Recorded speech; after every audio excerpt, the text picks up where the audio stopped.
Hallelujah. जय मसीह। यीशु मसीह के महत्वपूर्ण बहुमूल्य नाम से इस ऑनलाइन आराधना में जो कोई हमारे साथ भाग ले रहे हैं, हम उनको स्वागत करते हैं। उम्मीद करते हैं कि आप यीशु मसीह के विश्वास से और आगे बढ़ रहे हैं और आप धैर्य से इन दिनों में परमेश्वर के सम्मुख में आपके समय को आप बिता रहे हैं बोलकर हम विश्वास करते हैं। तो चलिए हमारा इस आराधना को हम प्रार्थना के साथ हम शुरू करेंगे। सब लोग अपने अपने जगह पर गहरे हृदय के साथ हम परमेश्वर से हाथ उठाकर हम प्रार्थना करेंगे। धन्यवाद यीशु मसीह, धन्यवाद धन्यवाद धन्यवाद करते हैं, धन्यवाद करते हैं स्वर्गीय परमेश्वर, हम आपका धन्यवाद करते हैं। Hallelujah hallelujah hallelujah. हम आपका धन्यवाद कर कर आपकी स्तुति करते हैं, आपकी स्तुति और आराधना करते हैं। हालेलुया। आप उन्नति परमेश्वर है। हालेलुया। आप पवित्र परमेश्वर है। आप ही एकमात्र सर्वशक्तिमान परमेश्वर यीशु मसीह है जो इस जगत को इस जगत को आप अगुवाई कर रहे हैं परमेश्वर। हम धन्यवाद धन्यवाद धन्यवाद करते हैं परमेश्वर। यहोवा ईरे आपकी स्तुति करते हैं, यहोवा शामा आपकी स्तुति करते हैं। Hallelujah hallelujah hallelujah. स्वर्ग पे विराजमान परमेश्वर हम आपका स्तुति करते हैं। स्तुति के योग्य परमेश्वर हम आपका स्तुति करते हैं। पवित्र के योग्य परमेश्वर हम आपका स्तुति करते हैं। आपके जैसे देवता इस संसार में नहीं, हम आपका स्तुति करते हैं। हालेलुया। अद्भुत और चमत्कार करने वाले परमेश्वर हम आपकी स्तुति करते हैं, आपकी आराधना करते हैं। Hallelujah hallelujah hallelujah hallelujah. हमें आंखों की पुतली की तरह संभालने वाले परमेश्वर हम आपकी स्तुति करते हैं। अपने हथेलियों पर परमेश्वर हमारे छाप को खोद कर रखने वाले परमेश्वर, हमें याद रखने वाले परमेश्वर, हमारे तरस खाने वाले परमेश्वर, हमारे ऊपर चिंता करने वाले परमेश्वर, हम आपकी स्तुति करते हैं। स्तुति स्तुति स्तुति स्तुति परमेश्वर। इस आराधना में जो कोई भाग ले रहे हैं परमेश्वर, जहां कहीं बैठकर इस आराधना में भाग ले रहे हो परमेश्वर, यीशु मसीह के नाम से पवित्र आत्मा उस कमरे को भरने के लिए, हालेलुया, उनके अंदर अभिषेक की अग्नि भरने के लिए परमेश्वर हम विनती करते हैं परमेश्वर। इस आराधना के द्वारा एक छुटकारा प्राप्त होने के लिए हम विनती करते हैं परमेश्वर। हर एक भाई और बहन परमेश्वर पवित्रता में और आगे बढ़ने के लिए परमेश्वर इस आराधना के द्वारा हम विनती करते हैं परमेश्वर। ओ रिगला रबा शिहाथुना माला रबा बाबा बाबा।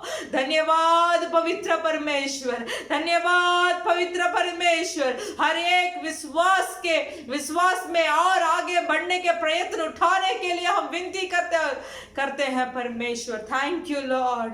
हमें आपके हाथों पे समर्पण करते हैं, शुरू से लेकर अंत तक परमेश्वर आप ही हमें अगुवाई करें, आपकी प्रशंसा हमें अगुवाई करे, आपकी उपस्थिति हमें अगुवाई करे परमेश्वर। आपके बिना हम कुछ भी नहीं है परमेश्वर। धन्यवाद करते हैं, समर्पण करते हैं, यीशु मसीह के नाम से मांगते हैं पिता, आमेन। Hallelujah hallelujah. परमेश्वर खुदा हमारे साथ साथ है। इतने दिन हमें अगुवाई किए हुए परमेश्वर और भी आने वाले समय में परमेश्वर हमें अगुवाई करेंगे। सिर्फ परमेश्वर ही हमारे खुदा है, हमारे चट्टान है जो हमारे साथ साथ मिलकर परमेश्वर इस विश्वास योग्य जीवन में जयवंत देते हैं हमें। Hallelujah hallelujah. तो चलिए, सेनाओं का यहोवा हमारे संग संग है, याकूब का परमेश्वर हमारा ऊंचा गढ़ है। आमेन। आकाश और पृथ्वी को बनाया यीशु मसीह हमारे परमेश्वर है, हमारे संग संग रहने वाले हैं। जितना भी दिक्कत, जितना भी कष्ट, जितना भी रोग के समस्याएं हमारे जिंदगी में आए भी, तो सेनाओं का यहोवा हमारे संग संग है।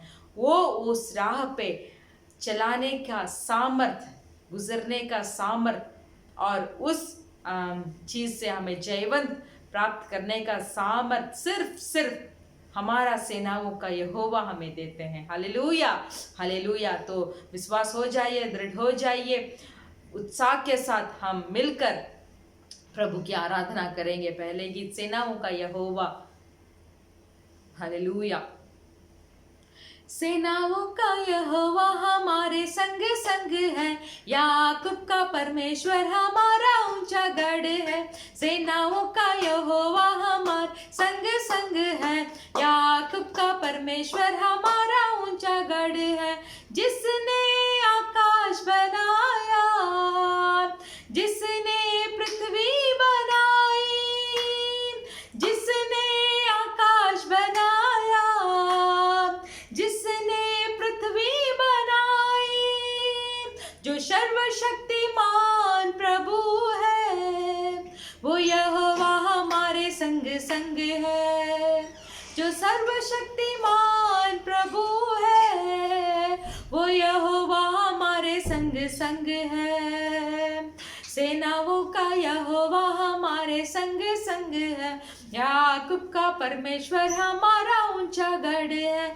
सेनाओं का यहोवा हमारे संग संग है, याकूब का परमेश्वर हमारा ऊंचा गढ़ है। समंदर को जिसने दो भागा, जंगल में मार्ग निकाला। समंदर को जिसने दो भागा, जंगल में मार्ग निकाला। जो वायदे को करता है पूरा, वो यहोवा हमारे संग संग है।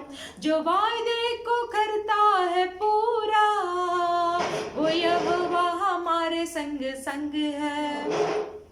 सेनाओं का यहोवा हमारे संग संग है, याकूब का परमेश्वर हमारा ऊंचा गढ़ है।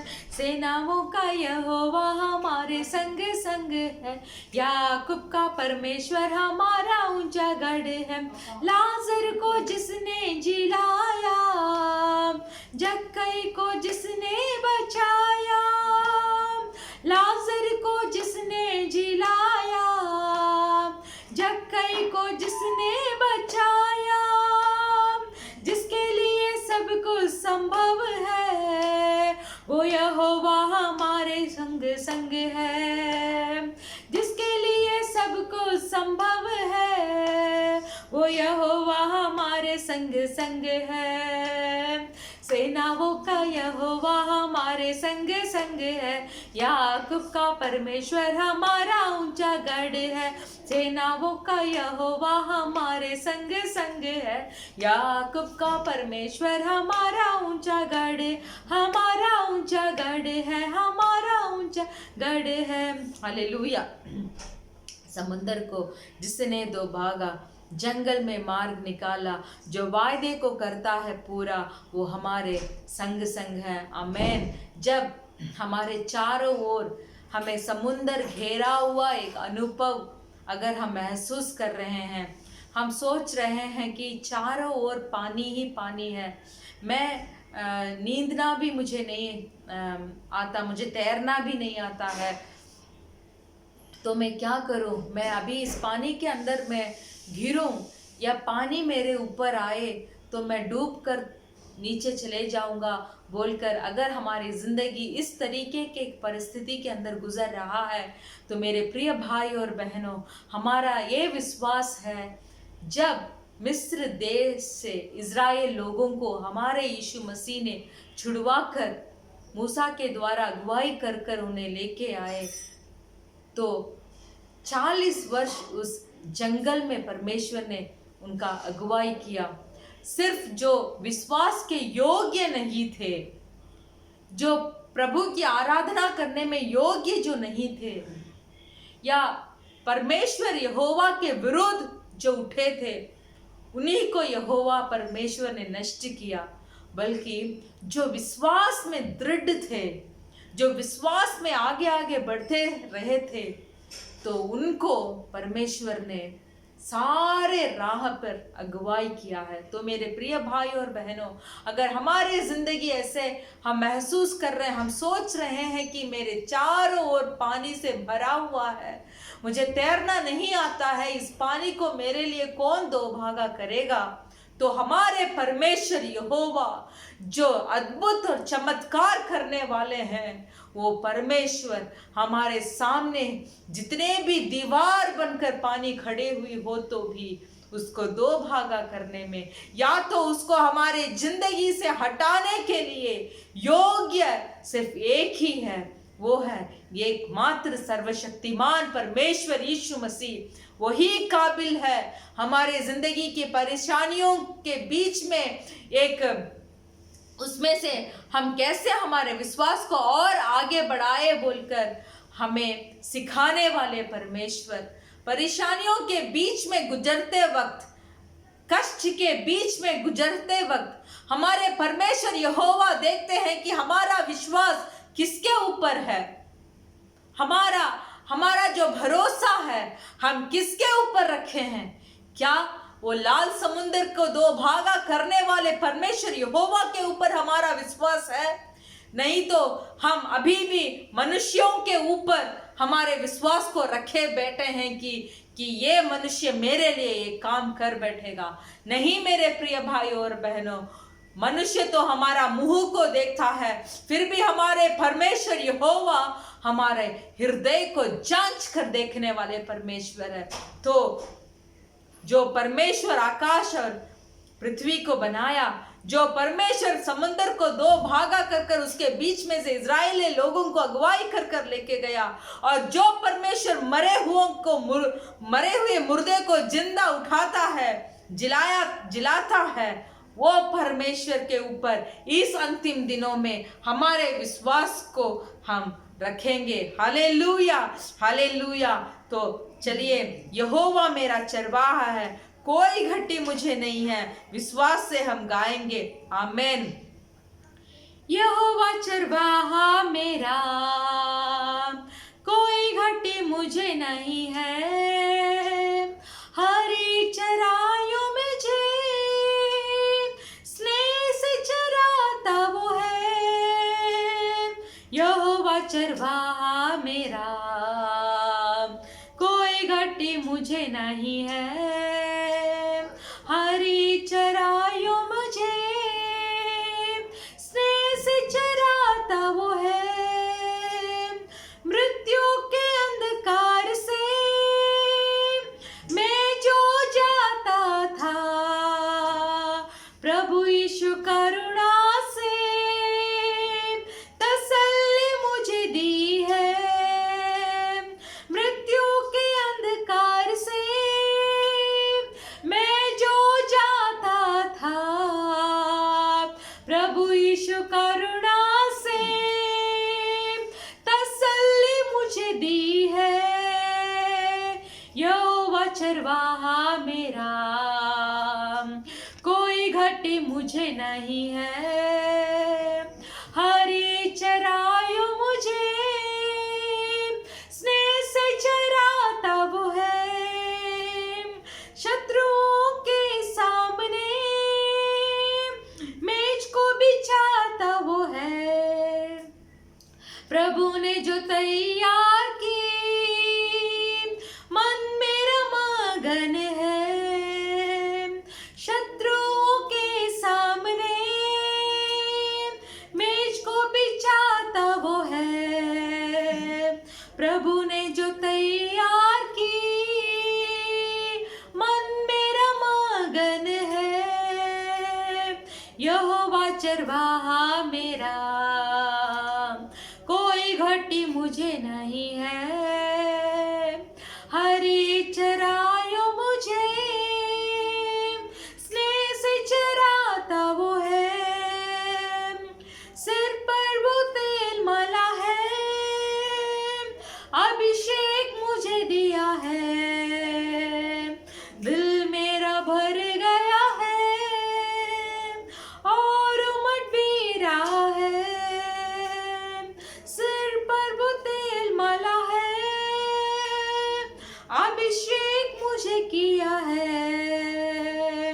दिल मेरा भर गया है और उमड़ भी रहा है। यहोवा चरवाहा मेरा, कोई घटी मुझे नहीं है, हरी चराइयों मुझे स्नेह से चराता है वो। यहोवा चरवाहा मेरा। मेरे साथ सब मिलकर इस गाना को, इस विश्वास के गीत को हम सब आवाज उठाकर हम गाएंगे। यहोवा चरवाहा मेरा, कोई घटी मुझे नहीं है, हरी चरायो मुझे स्नेह से चराता है वो। यहोवा चरवाहा मेरा, यहोवा चरवाहा मेरा, कोई घटी मुझे नहीं है, हरी चरायो मुझे स्नेह से चराता है वो। मृत्यु के अंधकार से मैं जो जाता था, प्रभु यीशु करुणा से तसल्ली मुझे दी है। मृत्यु के अंधकार से मैं जो जाता था, यस लॉर्ड, प्रभु यीशु करुणा से, आपकी करुणा से तसल्ली मुझे दी है। आपकी करुणा से, आपकी कृपा से, आपके अनुग्रह से, आपके सामर्थ्य से आपने हमें हरी चराइयों में हमारी घटियों के वक्त हमें अगुवाई किया है परमेश्वर। धन्यवाद। सब मिलकर आवाज उठाकर धन्यवाद बोलिए। हमको तो सबको एक समय ऐसा था कि हम मृत्यु के अंधकार में हम जरूर गए हुए होते। हमारा परिस्थिति ऐसे होता था कि हम जहां राह नहीं है वही हमें राह को ढूंढने का एक वक्त आया था। फिर भी हमें परमेश्वर ने उस राह से, उस मृत्यु के अंधकार से हमें अगुवाई किया, हमें एक नया रोशनी का राह दिखाया, हमें एक सच्चा मार्ग दिखाया चलाने के लिए। जो मार्ग में शांति है, जो मार्ग में खुशी है, जो मार्ग आनंद भरा हुआ है। घटी तो एक तरफ है, कुछ भी नहीं है एक तरफ, कुछ भी खर्चा करने के लिए कुछ भी तो नहीं है। फिर भी जो चट्टान के ऊपर में भरोसा रखा हो, जो पर्वत के ऊपर में भरोसा रखकर मैं बुला रहा हूँ, वो एक जीवित खुदावन यीशु मसीह है, जो मेरे घटियों में भी मुझे अगुवाई करता है। एक हरी चढ़ाई पर मुझे अगुवाई करता है। Hallelujah, hallelujah, hallelujah. जो परमेश्वर यीशु मसीह के ऊपर अपना भरोसा को रखता है, हालेलुया।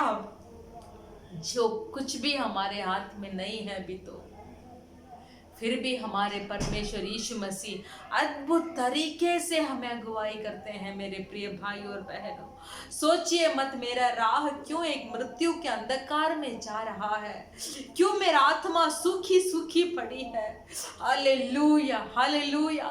सोच भी नहीं सकता कि मेरा जीवन में इतना घटी आ गई है। फिर में मेरे प्रिय भाई और बहनों, जो कोई उस चट्टान यीशु मसीह के ऊपर अपने विश्वास को रखता है, जो कोई उस यीशु मसीह के ऊपर अपना विश्वास को टलने नहीं देता है, वही परमेश्वर खुदावन हमें अगुवाई करते हैं। हमें आमेन खुशियों से हमारे जीवन को भरने वाले हैं। हमारा हृदय को एक आनंद से भरने वाले हैं। आमेन। हमारा जीवन खुशी रहती है तब जब यीशु मसीह का जीवन हमें मिला हुआ होता है। हमारा आत्मा खुशी रहती है जब यीशु मसीह का आत्मा हमसे जुड़ा हुआ होता है। चाहे कुछ भी ना हो, चाहे कुछ भी ना हो, चाहे रोग हमारे ऊपर अधिकार कर रहा हो, हालेलुया, शैतान के कितने भी कार्य अगर हमारे ऊपर वो अधिकार कर रहा हो, फिर भी जब हमारा नजर उस चट्टान पर होगा, उस विश्वास की चट्टान के ऊपर अगर हमारे नजर को हम टलने ना देंगे, बोलेंगे, पुकारेंगे कि मेरा मदद उस पर्वत की ओर से आएगा, जो पर्वत यीशु मसीह है मेरे लिए, जो चट्टान यीशु मसीह है मेरे लिए, मेरा मदद वहीं से आएगा। जो इस घटी के जीवन को, जो इस खालीपन को जो मैं महसूस कर रहा हूँ सांसारिक तौर से या आत्मिक तौर से, जो मैं महसूस कर रहा हूँ खालीपन, वो खालीपन को भरने वाले सिर्फ एक ही मसीह यीशु मसीह ही है बोलकर जब आप विश्वास कर इन दिनों में यीशु मसीह को आपके जीवन में आप ग्रहण करेंगे, हालेलुया, तब शत्रुओं के सामने हमारे लिए मेज बिछाने वाले हैं हमारे यीशु मसीह। जहां हम शर्मिंदा से हमारा सर को हम झुकाए थे, वहां हमारे सर को उठाएंगे हमारे परमेश्वर यीशु मसीह। उसका काबिल सिर्फ हमारे यीशु मसीह है। आमीन। कब? जब आप आपके भरोसा को, आपके विश्वास को आप परमेश्वर के ऊपर रखकर, जब आप परमेश्वर यीशु मसीह को आपके उद्धारकर्ता बोलकर स्वीकार कर आपके हृदय को परमेश्वर का सिंहासन बनाकर जब आप हमारे परमेश्वर का प्रथम स्थान देंगे, तब परमेश्वर जहां कहीं हम शर्मिंदा होकर सिर को झुकाए थे, वहां हमारे सिर को ऊपर उठवाएंगे, शत्रु के सामने एक मेज को बिछाएंगे हमारे लिए। अगर आप सोच रहे हैं तो ये मेरे जिंदगी में कैसे मुमकिन होगा, मेरे प्रिय भाई और बहनों, जो भेड़ को चरा रहा था दाऊद, उस दाऊद को एक राजा बनाया हमारा यीशु मसीह ने। आमीन। मूसा जो सही तरीके से बात भी नहीं कर सकते थे, उनको मिस्र देश से इजराइली लोगों को छुड़ाने का एक व्यक्ति बनाया हमारा परमेश्वर यीशु मसीह। हालेलुया। ऐसे बहुत सारे हम बोल सकते हैं हमारे पवित्र बाइबल से। इसीलिए मेरे प्रिय भाई और बहनों, इन अंतिम दिनों में विश्वास को मत छोड़िए। आमीन। भरोसे को मत छोड़िए हमारा यीशु मसीह से। आंखों को अटल रखिए उस पर्वत चट्टान के ऊपर जहां से हमारा मदद आता है। Hallelujah, hallelujah. Thank you Lord. दिल की गहराइयों से आराधना करो अपने सच्चे जीवित प्रभु की। चलिए आपका अपना अपना हृदय को परमेश्वर के ऊपर देकर बोलिए, परमेश्वर आज के दिन में मेरा हृदय को आपके सिंहासन बनाकर मेरा हृदय में आपको स्वागत करना चाहता हूँ। सच्चे और जीवित खुदा की मैं आराधना करना चाहता हूँ। मेरे साथ मिलकर हालेलुया, हालेलुया, हालेलुया। सब अपने अपने जगह पे परमेश्वर से बात करते हुए इस आराधना का गीत को हम गाएंगे। Thank you Lord. धन्यवाद, धन्यवाद यीशु मसीह। एक प्यास से हिरन के तरह परमेश्वर, एक प्यास से हिरन के तरह परमेश्वर, मेरे साथ इस प्रार्थना को कीजिए। मेरे आत्मा भी आपके लिए प्यासा रहना चाहिए। हर पल मेरे आत्मा आपसे प्यासा रहना चाहिए परमेश्वर। जैसे हिरनी जल के लिए है प्यासी, मेरे प्राण तेरे लिए प्यासा है। तू ही है मेरे दिल की चाहत और मैं तेरी आराधना करूं। मेरे साथ मिलकर जैसे हिरनी जल के लिए है प्यासी, मेरे प्राण तेरे लिए प्यासा है। तू ही है मेरे दिल की चाहत और मैं तेरी आराधना करूं। तू ही है मेरा बल और डाल, मेरी आत्मा तेरी ओर झुके। तू ही है मेरी दिल की चाहत और मैं तेरी आराधना करूं। सब अपने अपने मुंह खोल कर बात कीजिए। परमेश्वर, मेरे दिल की चाहत आप है। मेरे हृदय को मैं आपके सिंहासन बनाकर मैं आपकी हर दम हर पल मैं आपकी आराधना करना चाहता हूँ। तो जैसे एक हिरनी एक पानी के लिए जैसे हाँफती है, वैसे मैं भी आपकी आराधना करने के लिए मुझे प्यासा रहना चाहिए परमेश्वर। मेरे दिल की चाहत मैं आपको बनाना चाहता हूँ। संसार में कितने सारे चीज़ है जो मेरे दिल के चाहत बन गए हैं परमेश्वर, फिर भी वो मेरे घटी को पूरे नहीं की है परमेश्वर, मेरे खालीपन को वो चीज़ पूरा नहीं किया परमेश्वर। तो मैं आज एक निर्णय लेता हूँ कि जैसे एक हिरनी हाँफती है पानी के लिए, जैसे एक हिरनी तड़पती है पानी के लिए, वैसे ही मैं आपकी आराधना करने में, आपके राह को खोजने में, एक सच्चाई से, हृदय के गहराई से मैं करने का प्यास से मुझे भर दीजिए। आप मेरे चाहत बन जाइए। बोलिए, आप मेरे चाहत बन जाइए। मेरे साथ फिर से मिलकर एक प्रार्थना के साथ, एक विनती के साथ बोलिए, मेरे प्रिय भाई और बहनों, घुटने टेक कर इस आराधना की तरह में, हाँ यीशु मसीह, आज के दिन से जैसे एक हिरन पानी के लिए हाँफती है, मैं भी आपके लिए हाँफता हूँ परमेश्वर। मैं भी आपके लिए, आपकी आराधना करने के लिए, आपकी सेवा करने के लिए, आपके लिए एक विश्वास के पात्र बनकर दौड़ने के लिए मेरे आत्मा को प्यास से भरिए। उस प्यास को आज हम इस आराधना के द्वारा हम पूछेंगे। Hallelujah, hallelujah. मेरे साथ फिर से मिलकर, जैसे हिरनी जल के लिए है प्यासी, मेरे प्राण तेरे लिए प्यासा है। तू ही है मेरा दिल की चाहत और मैं तेरी आराधना करूं। जैसे हिरनी जल के लिए है प्यासी, मेरे प्राण तेरे लिए प्यासा है। तू ही है मेरे दिल की चाहत और मैं तेरी आराधना करूं। तू ही है मेरा बल्ला ढाल, मेरी आत्मा तेरी ओर झुके। तू ही है मेरी दिल की चाहत और मैं तेरी आराधना करूं। तू ही है मेरी दिल की चाहत और मैं तेरी आराधना करूं। तू है राजा लेकिन तू मेरा मित्र और मेरा भाई भी है। सब लोगों और बातें से बढ़कर मैं तुझसे प्यार करूंगा।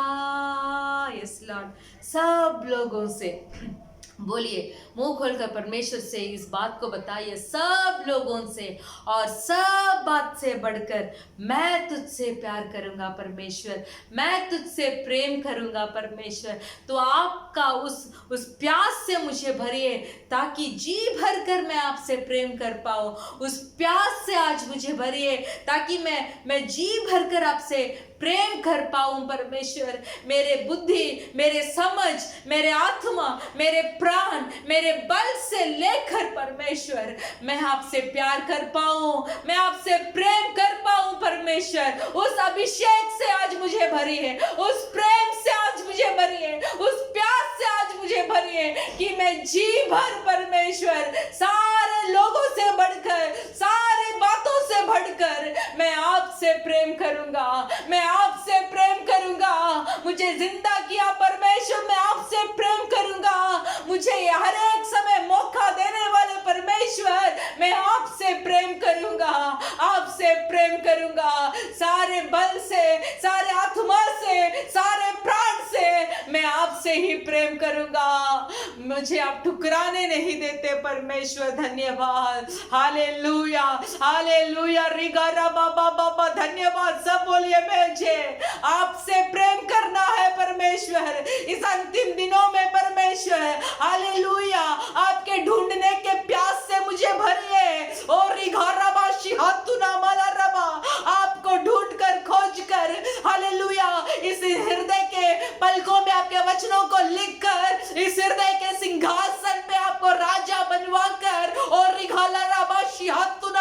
विश्वास जब परखे जाए तब आपके विश्वास में मैं दृढ़ गढ़ खड़ा होकर यहोवा ही मेरा खुदा है बोलकर बोलने का सामर्थ से मुझे भरिए, उस प्रेम से मुझे भरिए, उस प्यार से मुझे भर दीजिए परमेश्वर। धन्यवाद, धन्यवाद, थैंक यू लॉर्ड। मुझसे फिर से एक बार, सिर्फ मेरा परमेश्वर मेरा राजा है, सिर्फ राजा नहीं, हमारे यीशु मसीह हमारे भाई है, सिर्फ भाई नहीं, हमारे यीशु मसीह हमारा मित्र है जिसके पास हम सब बता सकते हैं। Thank you Lord. मेरे प्रिय भाई और बहनों, आज इन दिनों में अगर आप अकेलेपन को महसूस कर रहे हैं, अगर आप सोच रहे हैं कि मेरे आजू बाजू में कोई नहीं है बात करने के लिए, मेरा चिंता को बताने वाला मेरा आजू बाजू में कोई नहीं है, मेरे दोस्त थे वो दूर चले गए हैं, परिवार तो बहुत दूर में है, मैं अकेला बैठा हूँ, मैं अकेली बैठी हूँ। मेरे प्रिय भाई और बहनों, आज आपको एक अच्छा सूचना यह है कि हमारे यीशु मसीह सिर्फ राजा नहीं, वो हमारे लिए एक भाई है। आमेन। भाई भी नहीं, भाई तक रुक नहीं गए हैं, बताते हैं कि वो हमारे मित्र भी है। हालेलुया, हमारे मित्र है। एक दोस्त के साथ कोई गुप्त नहीं करता है, सब कुछ को बता देता है, जितना भी उसके जीवन में। वो एक अच्छा दोस्त, एक सच्चे दोस्त है तो वो दोस्त के पास सब कुछ बताता है, कुछ छोड़ता नहीं है। परिवार के जन से बताने से भी दोस्त को बताने में उसको थोड़ा तसल्ली मिलती है। तो मेरे प्रिय भाई और बहनों, यहाँ का हमारे वचन भी बताते हैं हमारे यीशु मसीह हमारे लिए एक मित्र भी है। आमेन। जो मित्र जिसके साथ हम सब कुछ हम बता सकते हैं, हमारे खुशी हम उनके साथ बांट सकते हैं, हमारा जो कष्ट है हम यीशु मसीह के साथ बांट सकते हैं। आमेन। हमारे चिंता है हम यीशु मसीह के साथ बता सकते हैं। मेरे प्रिय भाई और बहनों, अगर आप एक अकेलेपन महसूस कर रहे हैं तो आपके लिए हम इस आराधना में बताते हैं कि यीशु मसीह हमारे लिए एक मित्र है। आमेन। हमारे लिए एक भाई है, मित्र है, जिसके साथ हम सब कुछ बता सकते हैं, सब कुछ बता सकते हैं। आमेन। धन्यवाद बोलिए परमेश्वर के लिए। मेरे साथ फिर से मिलकर तू ही है मेरे बल ढाल, मेरी आत्मा तेरी ओर झुके, तू ही है मेरे दिल की चाहत और मैं तेरी आराधना करूं। मेरे साथ मिलकर तू ही है मेरे दिल की चाहत और मैं तेरी आराधना करूं। तू है राजा लेकिन तू मेरा मित्र और भाई है। Thank you Lord. आप मेरा राजा है, आप मेरा मित्र है, इसके लिए मैं धन्यवाद बोलता हूँ परमेश्वर। Hallelujah, hallelujah. धन्यवाद करता हूँ परमेश्वर, आप मेरे लिए सब कुछ है परमेश्वर। धन्यवाद, धन्यवाद, धन्यवाद। इस आराधना में हमने महसूस किया कि आप मेरा राजा नहीं, आप मेरा भाई और मित्र है। आप मेरा अच्छे चरवाहा है जो मुझे घाटियों पर मुझे अगुवाई करते हैं, हरी चराइयों पे अगुवाई करते हैं। आप सेनाओं का यहोवा है जो मेरे संग रहकर मेरे सामने जितने भी लाल समुंदर हो या तो मेरे मरी हुई इस आत्मिक जीवन को आप जिलाने वाले सेनाओं का यहोवा है। हालेलुया, धन्यवाद। आप मेरा चरवाहा है, आप मेरा भाई है, आप मेरा मित्र है। धन्यवाद परमेश्वर। इससे ऊपर संसारिक मनुष्य हमारे लिए क्या कर सकते हैं, क्या कर सकते हैं? क्यों तू व्याकुल है? तू क्यों व्याकुल है? तू क्यों चिंता में है? अगर परमेश्वर यहोवा, सेनाओं का यहोवा, अच्छे चरवाहा यीशु मसीह हमारे भाई और हमारे मित्र, हमारे राजा बनकर अगर हमारे इस हृदय के सिंहासन पे वास करे तो क्या घटी आ जाएगी हमारे जिंदगी में? सिर्फ हमारे सारे भरोसा को उनके ऊपर रखकर हमारा यात्रा को विश्वास के साथ हम शुरू करेंगे और उस विश्वास को खत्म करने में परमेश्वर यीशु सामर्थ है। हालेलुया। सब मिलकर हम प्रार्थना करेंगे। धन्यवाद यीशु मसीह, इस अच्छे समय के लिए आपने हमें दिया है परमेश्वर।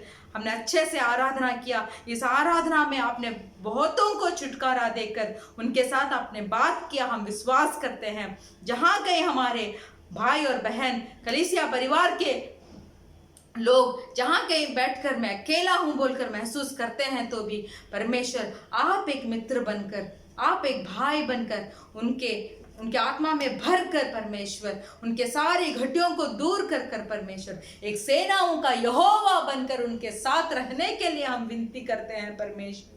धन्यवाद। हर एक भाई और बहन अपने हृदय को आपके लिए एक सिंहासन बनाकर आपको स्वागत करने के लिए, हर एक को आपके आत्मा से भरने के लिए इन दिनों में हम प्रार्थना करते हैं। रोग में और जितने भी रोग में कष्ट उठाते हैं परमेश्वर, यीशु मसीह के नाम से आप उन्हें छुटकारा दे परमेश्वर। जितने भी घटियों में चल रहे हैं, जरूरतों पे है परमेश्वर, यीशु मसीह के नाम से एक भरपूरी का जीवन उनमें आप अनुमति देने के लिए हम मांगते हैं परमेश्वर। सबके ऊपर आपके ऊपर हमारा प्यास रहने के लिए परमेश्वर, हर वक्त प्यास से भरकर आपको ढूंढने के लिए, उस प्रयत्न उठाने के लिए आप मदद कीजिए।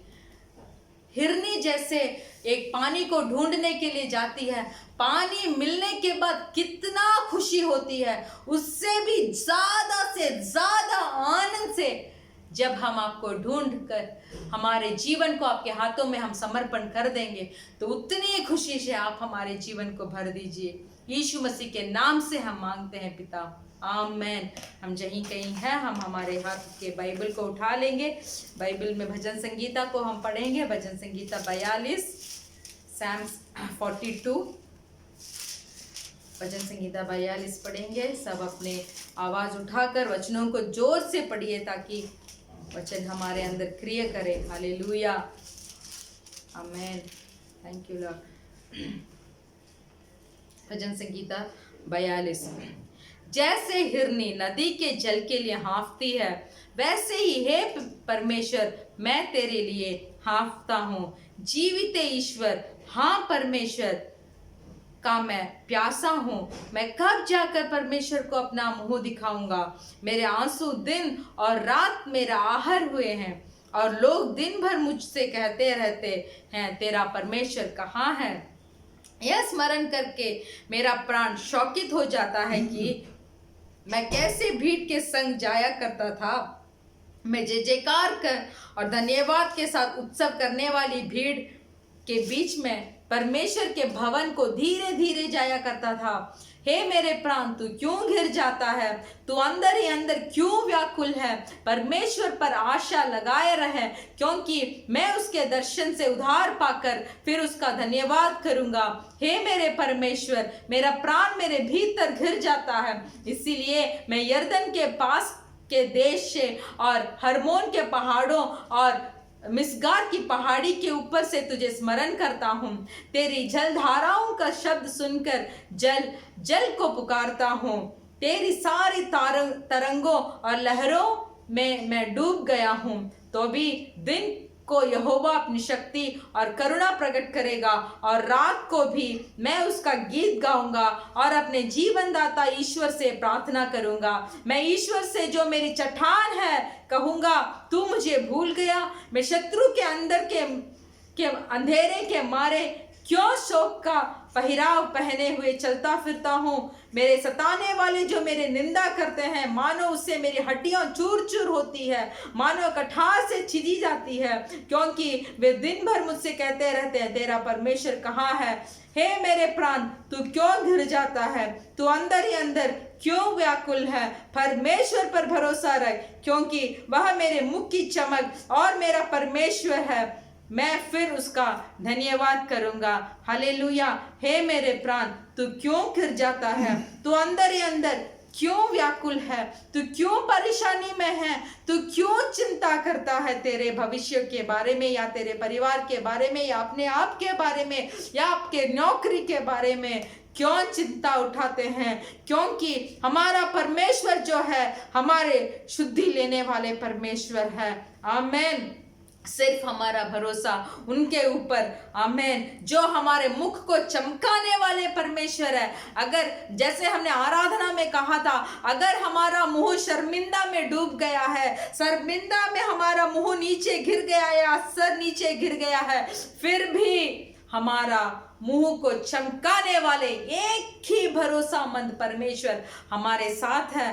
तो मेरे प्रिय भाइयों और बहनों, व्याकुल मत हो जाइए, स्थिति को देखकर घबरा मत जाइए, क्योंकि सबको बदलने वाले परमेश्वर हमारा यीशु मसीह है। सिर्फ हमारा जीवन को हम परमेश्वर के हाथों पे हम देखकर, कब मैं परमेश्वर का मुंह को देखूंगा बोलकर एक ही प्यास और एक ही तड़प हमारे अंदर होगी, तो हमारे विश्वास के राह पे भी हम बहुत धैर्य से हम आगे बढ़ सकते हैं और हमारे भरोसा को हमारे परमेश्वर के ऊपर हम हरदम रख पाएंगे। Hallelujah, hallelujah. तो चलिए हम प्रार्थना करेंगे, इस भजन संगीता के हर एक वचन के लिए हम प्रार्थना करेंगे और हम प्रार्थना करेंगे कि परमेश्वर एक हिरनी जैसे जल के लिए हाँफती है, मैं भी आपके लिए हाँफना चाहिए, मुझे भी आपके लिए हाँफते रहना चाहिए, प्यासा रहना चाहिए आपको ढूंढने के लिए परमेश्वर, आमीन। और हमारे सारे देशों के लिए हम प्रार्थना करेंगे, आमीन। सारे देशों के लिए, इस महामारी के लिए, और हमारे कलीसिया परिवारों के लिए, कलीसिया के लिए हम प्रार्थना करेंगे। सब अपने हाथों को पर स्वर्ग के ओर उठाकर हम प्रार्थना करेंगे। जीवित परमेश्वर खुदा, इस अच्छे भजन संगीता के लिए हम आपको धन्यवाद करते हैं। आपने एक अच्छे भजन संगीता हमें दिया। हम जितने भी व्याकुल हो भी, तो हमारे मुख को चमकाने वाले परमेश्वर आप है परमेश्वर, आमीन। धन्यवाद, इस भजन संगीता के लिए हम धन्यवाद करते हैं। हमारे सारे कलीसिया परिवार के लोगों को आपके हाथों में समर्पण करते हैं, उनके परिवार, उनके बच्चे, उनके नौकरी, उनके ज़रूरतों सबको, उनके रोग सबको आपके हाथ में समर्पण करते हैं कि आप सब घटी को पूरा कर आप हमारे रोग के बिस्तर को बदल कर परमेश्वर आप हमें चंगाई से भरने वाले परमेश्वर हम विश्वास करते हैं। परमेश्वर इस सारे पृथ्वी के लोगों को आपके हाथों में समर्पण करते हैं।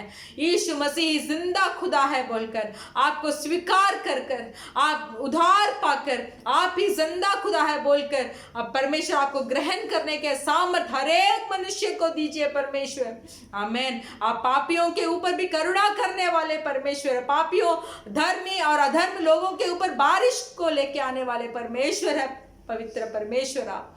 तो सारे जगत के लोगों की छुटकारा के लिए हम प्रार्थना करते हैं, अधिकारी लोगों के लिए हम प्रार्थना करते हैं, विशेष कर इस कतार देश को आपके हाथ में समर्पण करते हैं परमेश्वर। अब तक आपने अगुवाई किया और भी इस महामारी से छुटकारा पाकर परमेश्वर आप ही इस देश को अगुवाई करें। हमारा इंडिया देश, पाकिस्तान, नेपाल, बांग्लादेश, सब देशों को परमेश्वर आप अगुवाई करें, इस महामारी से छुटकारा दे। इस महामारी के बीच में सारे लोग आपके ऊपर विश्वास करने के लिए मदद करें परमेश्वर। हमारे इन देशों में जागृति होने के लिए हम प्रार्थना करते हैं, आप ही हमें अगुवाई करें। यीशु मसीह के नाम से मांगते हैं परमेश्वर, आमीन। पिता परमेश्वर धन्यवाद, आमीन। हमारे कलीसिया का सूचना ये है कि हमारे कलीसिया हर शुक्रवार के दिन में शाम को 4 बजे से लेकर 6 बजे तक हमारे ऑनलाइन में हमारा आराधना होता है। आप सब मिलकर प्रार्थना कीजिए, क्योंकि हमने वचन भी पढ़ा कि हम कितना उत्साह के साथ धन्यवाद करने के लिए कलीसिया में हम जाते थे। तो वो जो हालत था वो फिर हमारे कलीसिया में आए। हम कलीसिया में उत्साह के साथ, खुशी के साथ जाकर परमेश्वर के सम्मुख में हम आराधना करने के लिए आप प्रार्थना कर लीजिए। इस ऑनलाइन में जो आप देख रहे हैं उसको आप आपके दोस्तों के साथ आप शेयर कीजिए, क्योंकि हम विश्वास रखते हैं कहीं ना कहीं परमेश्वर लोगों के साथ बात करेंगे। और इन ऑनलाइन आराधना में हम देखते आ रहे हैं कि पवित्र आत्मा कैसे हमें अगुवाई कर रहे हैं, किन किन ज़रूरतों के लिए बारे में हमें संदेश दिया जाता है। तो इन अंतिम दिनों में उसका लाभ हम उठाकर वो वचन के अनुसार हमारा जीवन को बिताने के लिए हम प्रयत्न करें, प्रयास उठाए, आमीन। तो हमारे कलीसिया के आराधना में आप जुड़ जाइए। परमेश्वर आपको आशीष करे। अभी भी हमारे संदेश की ओर हम ध्यान करेंगे।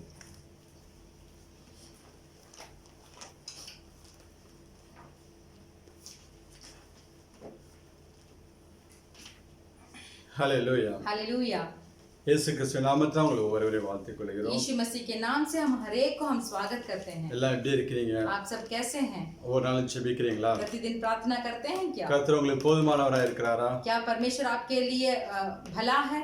இல்ல கொஞ்ச நாட்கள் ஆண்டவர் சூழ்நிலைகள் எல்லாவற்றையும் மாற்றி போடுவார். और कुछ ही दिन में परमेश्वर सारी परिस्थिति को बदल डालेंगे। ஒவ்வொரு நாள் நம் ஜெபத்தோட தேவ சமூகத்தில் காத்திருக்க வேண்டும். प्रतिदिन प्रार्थना के साथ हमें परमेश्वर के सम्मुख में इंतजार करना चाहिए। தேவன் நம்மளையும் எல்லா தீங்குக்கும் விலக்கி பாதுகாக்கிறவராக இருக்கிறார். परमेश्वर सारे दुर्घटनाओं से हमें बचाकर हमें रखते हैं।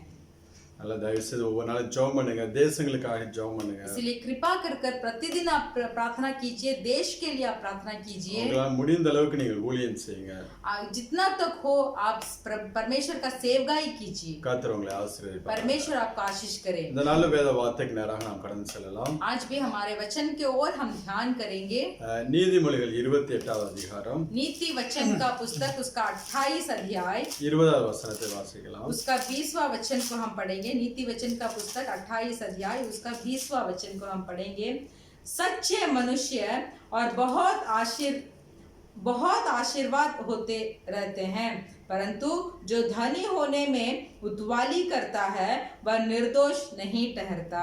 हालेलुया। हालेलुया। இங்கே வேதம் சொல்லக்கூடிய நல்ல ஒரு வார்த்தை, यहाँ वचन बहुत अच्छा से बताते हैं, உத்தமனாய் நடக்கிறவர்களை, जो सच्चे मनुष्य है, உண்மையுள்ள மனுஷன் பரிபூர்ண ஆசீர்வாதங்களை பெறுவான். सच्चे मनुष्य बहुत आशीर्वाद पाएगा। பரிபூர்ண ஆசீர்வாதங்களை பெறுவான் என்று சொல்லி வேதம் சொல்லுகிறது. बहुत आशीर्वाद पाएगा बोलकर हमारा वचन बताता है। அதற்கு தேவன் நம்மிடத்தில் எதிர்பார்க்கக்கூடிய காரியம், तो उस आशीर्वाद को प्राप्त करने के लिए परमेश्वर हमसे क्या चाहते हैं? எல்லா இடத்திலும் நாம் உண்மையுள்ள பிள்ளைகளாக இருக்க வேண்டும். तो सब जगह पे हमें सच्चाई से रहना चाहिए। நம்ம பாவத்தின் சைஸை வைத்து हम पाप के माप को देखकर நல்லவன் கெட்டவன் என்று சொல்ல ஆரம்பிக்கிறோம். हम वो भला है वो भला है वो बुरा है बोलकर पाप के माप को देखकर हम बताते हैं। ஒரு மனுஷன் ஒரு ரூபாயை எடுத்துக்கொண்டால் திருடினால், तो एक मनुष्य जो 1 रियाल को चुरा देता है, அது ஒரு ரியால் என்று நாம் சொல்லி விடுகிறோம். तो हम सिर्फ 1 रियाल उसको बोलते हैं। அதே ஒரு மனுஷன் 1,00,000 ரியாலை எடுத்தால், अगर एक मनुष्य 1 लाख रियाल को ले लिया, அவனை பெரிய திருடன் என்று சொல்லி சொல்லுகிறோம். तो उसको बड़ा चोर बोलते हैं। வேதம் சொல்லுகிறது, फिर भी हमारा पवित्र बाइबल बताता है, திருட்டு தான், चोरी ही होती है। அது 1 ரியாலா இருந்தாலும் 1,00,000 இருந்தாலும் ஈக்குவல் தான். वो 1 रियाल हो नहीं तो 1 लाख रियाल हो, वो चोरी ही है।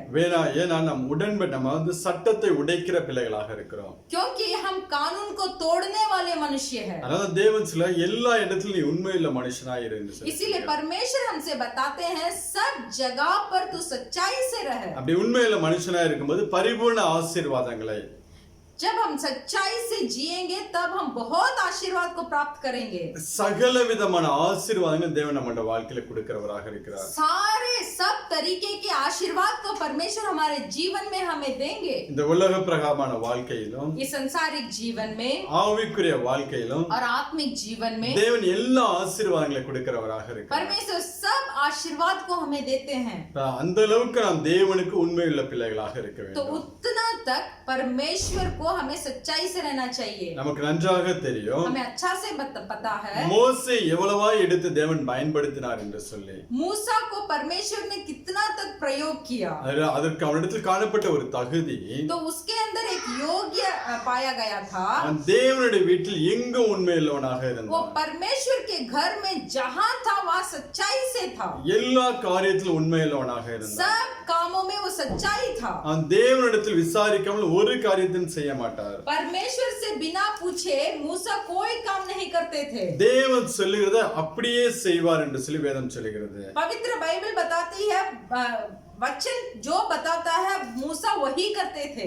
தேவன் எப்படியெல்லாம் அந்த ஆசரிப்பு கூடாரத்தை போட வேண்டும் என்று சொல்லி சொன்னாரோ, परमेश्वर वाचा का तंबू को कैसे करना है बोलकर सिखाए थे, அதை அப்படியாகவே அவன் செய்து முடித்தான். तो उसी तरीके से मूसा ने उसको कर दिखाया। அந்த அளவு ஒரு உண்மைத்தன்மையை நாம் மோசேயிடம் பார்க்க முடிகிறது. तो उतना तक एक सच्चाई का जीवन हम मूसा में देख सकते थे। இன்னைக்கு தேவன் அதை தான் நம்மிடத்தில் எதிர்பார்க்கிறார். तो वही परमेश्वर आज के दिन हमसे भी चाहते हैं। எல்லா இடத்திலும் நாம் உண்மையுள்ள பிள்ளைகளாக இருக்க வேண்டும். सब जगह में हमें सच्चाई से रहना चाहिए। வாசிக்கலாம் என்னாகமம் 12ஆம் அதிகாரம். हम पढ़ेंगे गिनती का पुस्तक उसका 12 अध्याय 6-7 வசனத்தை வாசிக்கலாம். गिनती 12 उसका 6 और 7 को पढ़ेंगे। तब यहोवा ने कहा, मेरी बातें सुनो, यदि तुम में कोई नबी हो तो उस पर मैं यहोवा दर्शन के द्वारा अपने आप को प्रकट करूंगा या स्वप्न से उससे बातें करूंगा, परंतु मेरा दास मूसा ऐसा नहीं है, वह तो मेरे सब घरानों में विश्वास योग्य है। அடுத்த வசனம் 8वां वचन भी पढ़ेंगे।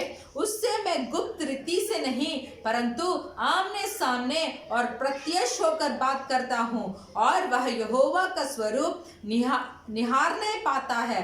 इसीलिए तुम मेरे दास मूसा की निंदा करते हुए क्यों नहीं डरे? ஹல்லேலூயா. हालेलुया। ஒரு மனுஷன் உண்மையுள்ளவனாக இருக்கும்போது अगर एक मनुष्य सच्चाई है, தேவன் அவனோடு முகமுகமாக பேசுகிறவராக இருக்கிறார். परमेश्वर यहोवा उससे आमने सामने में बात करते हैं, மறைபொருளாகவோ गुप्त से नहीं, இல்ல சொப்பனங்கள் மூலமாகவோ नहीं तो स्वप्न के द्वारा नहीं, இல்லாமல் ऐसे नहीं, முகமுகமாய் அவனோடு பேசுகிறவராக இருக்கிறார். आमने सामने परमेश्वर उससे बात करते हैं। 40 நாள் மோசே அங்க கொடுமுடியில் இருக்கும்போது மலையின் உச்சியில் இருக்கும்போது जब 40 दिन पर्वत के चोटी में जब मूसा थे, அந்த சீனாய் மலையில் தேவனோடு முகமுகமாக பேசுகிறவனாக காணப்பட்டார். तो सीनाई पर्वत में परमेश्वर से मूसा आमने सामने बात किया। அப்ப நம்மளுடைய வாழ்க்கையிலும் அப்படியாக இருக்க வேண்டும். तो हमारा जीवन में भी ऐसे ही होना चाहिए। நாமும் தேவ சத்தத்தை கேட்டு हमें भी परमेश्वर की आवाज को सुनकर அவரை தரிசிக்கிற பிள்ளைகளாய் இருக்க வேண்டும் என்றால் परमेश्वर का दर्शन को प्राप्त करना है, तो நாமும் எல்லா காரியத்திலும் உண்மையுள்ள பிள்ளைகளாக இருக்க வேண்டும். हम भी सब जगह पे सब कामों में हम विश्वास योग्य रहना चाहिए। சிறிய காரியமாக वो இருந்தால் अगर छोटा काम है, பெரிய காரியமாக नहीं तो बड़ा இருந்தால் काम हो, உண்மையுள்ள பிள்ளைகளாக இருக்க வேண்டும். विश्वास योग्य से हमें रहना குறித்து चाहिए। தான் நாம் தியானிக்க तो போகிறோம். इस सच्चाई के बारे में ही हम आज ध्यान करेंगे। முதலாவதாக पहला, தேவன் கொடுத்ததில் நாம் உண்மையுள்ளவர்களாக இருக்க வேண்டும். परमेश्वर जो हमें देते हैं उसमें हमें सच रहना चाहिए। இல்லை தேவன் நம்மை நம்புகிற காரியத்தில் அவருக்கு உண்மையுள்ள பிள்ளைகளாக இருக்க नहीं வேண்டும். तो परमेश्वर यहोवा जो काम में मुझे विश्वास योग्य समझे थे, उस काम में मुझे सच्चाई रहना चाहिए। வாசிக்கலாம் மத்தேயு எழுதின சுவிசேஷம் 25ஆம் அதிகாரம் हम पढ़ सकते हैं मत्ती सुसमाचार का पुस्तक उसका 25वां अध्याय 15 இருந்து 18 வரை வாசிக்கலாம். 15 से लेकर 18 वचन तक हम पढ़ेंगे। उसने एक को 5 तोड़े, दूसरों को 2 और तीसरों को 1, अर्थात हर एक को उसकी सामर्थ्य के अनुसार दिया, और तब परदेश चला गया। तब जिसको 5 तोड़े मिले थे उसने तुरंत जाकर उनसे लेने देने किया और 5 तोड़े और कमाया।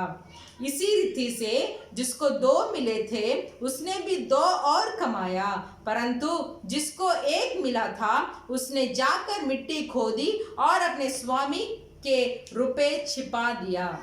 இங்கே ஆண்டவர் உவமையை சொல்லுகிறார். यहाँ परमेश्वर एक बात को बताते हैं। ஒரு எஜமான் एक स्वामी தன்னிடத்தில் வேலை பார்க்கிற வேலைக்காரனை கூப்பிட்டு अपने साथ जो नौकर जो काम करते थे उसको बुलाकर அவனவன் திறமைக்கு தக்கதாக उनके सामर्थ्य के अनुसार 5 தாலந்து 2 தாலந்து 1 தாலந்து கொடுத்து விட்டு செல்கிறார். वो 5 तोड़े 2 तोड़े और 1 तोड़े को देकर गया। வெகு நாள் ஆன பின்பு மீண்டும் அவர் வந்து கணக்கு கேட்கிறவராக இருக்கிறார்.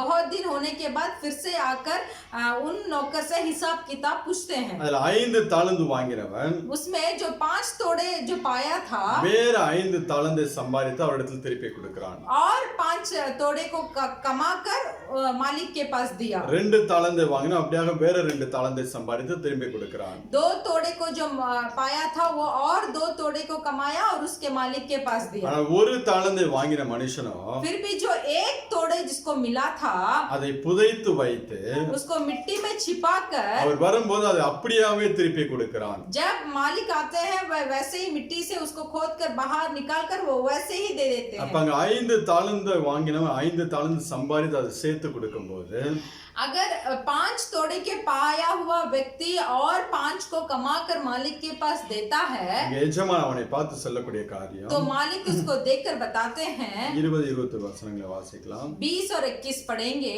जिसको 5 तोड़े मिले थे उसने 5 तोड़े और लाकर कहा, हे स्वामी तूने मुझे 5 तोड़े सौंप दे, देख मैंने 5 तोड़े और कमाया है। उसके स्वामी ने उससे कहा, धन्य है अच्छे और विश्वास योग्य दास, तू थोड़े में विश्वास योग्य रहा, मैं तुझे बहुत वस्तुओं का अधिकारी बनाऊंगा, अपने स्वामी के आनंद में सहभागी हो।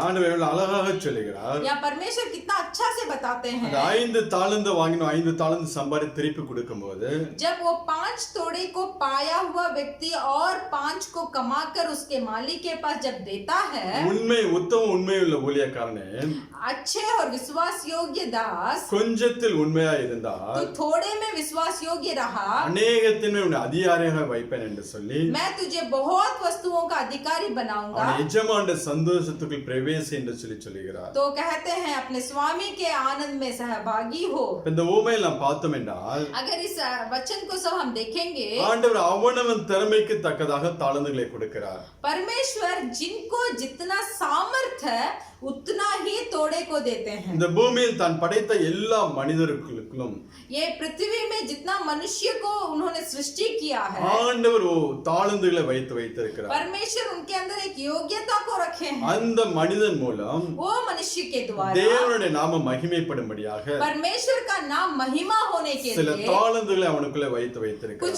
योग्यता को ना तो कुछ प्रभाव को उसके अंदर रखे हैं। எந்த ஒரு மனுஷனையும் வெறுமையாக தேவன் படைக்கவில்லை. कोई भी मनुष्यों को ऐसे खाली परमेश्वर ने सृष्टि नहीं किया। நாம் நன்றாக புரிந்து கொள்ள வேண்டும். एक अच्छी बात समझ लीजिए, தேவன் கொடுத்த ஒவ்வொரு காரியத்துக்கு கணக்கு கேட்கிறவராக இருக்கிறார். परमेश्वर जो जो काम को हमको दिए हैं उनके लिए परमेश्वर हिसाब किताब मांगते हैं। அந்த தாளந்து நீங்கள் அப்படியே புதைத்து வைத்தீர்கள் என்றால் अगर जो दिया हुआ तोड़े को आप मिट्टी को खोद कर अंदर छिपा दिए तो தேவன் கோபப்படுகிறவராக இருக்கிறார். परमेश्वर क्रोध करने वाले होते हैं। ஆனா அது அவர் கொடுத்த தாளந்தை फिर भी जो योग्यता को परमेश्वर ने हमें दिया है நீங்கள் பயன்படுத்தி उस योग्यता को और हम वो योग्यता को नहीं तो तोड़े को हम प्रयोग कर कर அவருடைய நாம மகிமைக்கு ஏதாவது காரியங்களை செய்யும் போது परमेश्वर के नाम महिमा होने के लिए उसके द्वारा कुछ अगर हम काम करें அந்த மனிதனை தேவன் இன்னும் இன்னும் ஆசீர்வதிக்கிறவராக இருக்கிறார். तो वो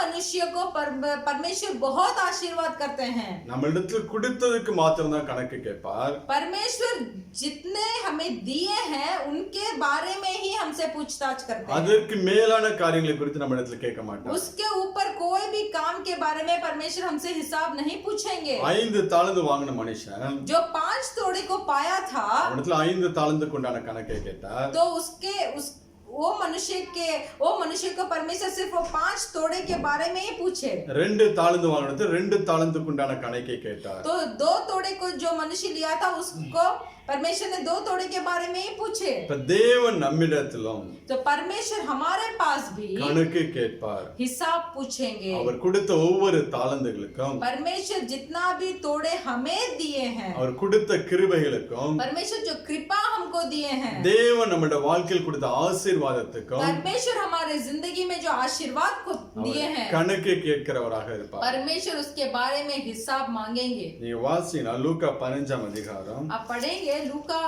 सुसमाचार का पुस्तक उसका 15वां अध्याय 8-9 वचनத்தை வாசிக்கலாம். उसका 8 और 9 का पढ़ेंगे।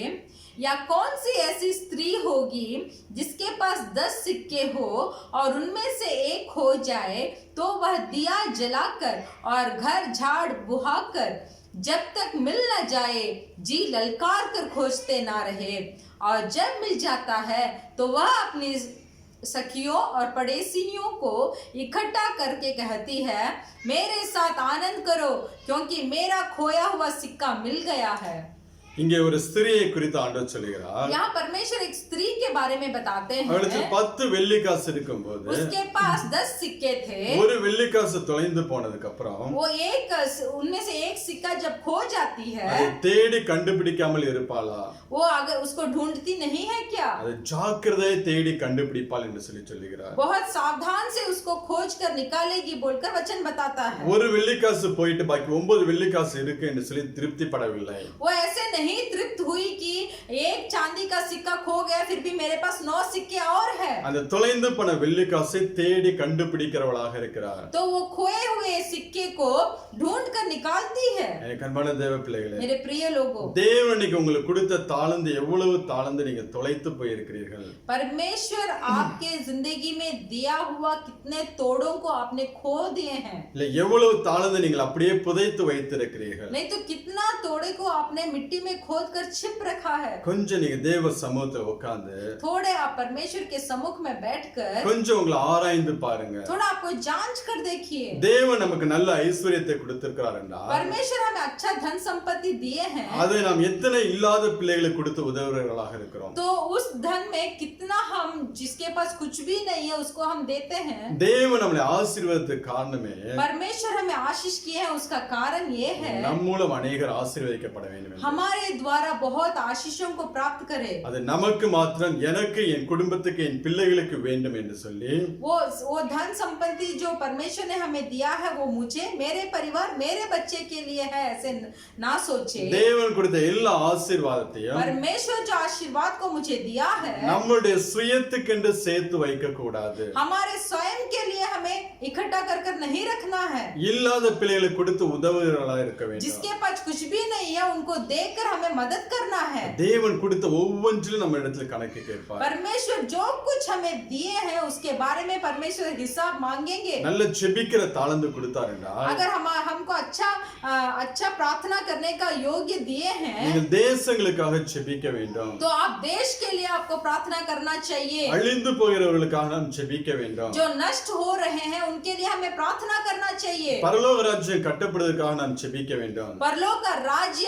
इस पृथ्वी पर बनने के लिए हमें प्रार्थना करना चाहिए। நம்மளுடைய ஜெபம் எப்பொழுதும் நம்மளுடைய சுயத்துக்காகவே இருக்கக்கூடாது. हमारा प्रार्थना हर कभी हमारे स्वयं के लिए होना नहीं चाहिए। தேவன் கொடுத்த உன்னுடைய சுயத்துக்காக நீ பயன்படுத்துகிற பிள்ளையா இருந்தால் परमेश्वर का दिया हुआ आशीर्वाद अगर आपके स्वयं के लिए आप प्रयोग कर रहे हैं तो தேவன் உனக்கு கொடுத்த தாளந்து நீ புதைத்து வைத்திருக்கிறாய் என்று அர்த்தம். तो उसका अर्थ ऐसा होता है परमेश्वर का दिया हुआ तोड़े को आपने मिट्टी में खोद कर छिपा कर रखे हैं। அதனால் யாருக்கும் ஒரு பிரயோஜனம் கிடையாது. इसीलिए किसको भी कोई भी प्रयोजन नहीं है। கொஞ்சம் உங்க ஜெப வாழ்க்கையை கொஞ்சம் ஆலோசிச்சு பாருங்க. तो आपके प्रार्थना का जिंदगी को थोड़ा सोच कर देखिए। உங்களுக்காக மாத்திரம் ஜெபிக்கிறீங்களா? क्या सिर्फ आपके लिए खुद प्रार्थना करते हैं? இல்ல ஜெபிக்காம நீங்க வாழ்ந்து கொண்டிருக்கிறீங்களா? नहीं तो बिना प्रार्थना का जी रहे हैं क्या? உங்களுடைய இச்சைகளுக்கு தீனி போட்டு ஜெபிக்காமல் இருந்து கொண்டிருக்கிறீர்களா? क्या आपके इच्छा को और बढ़ती कर कर बिना प्रार्थना का बैठे हैं? ஒரு மனுஷன் உண்மை உள்ளவனாக இருந்தால் अगर एक मनुष्य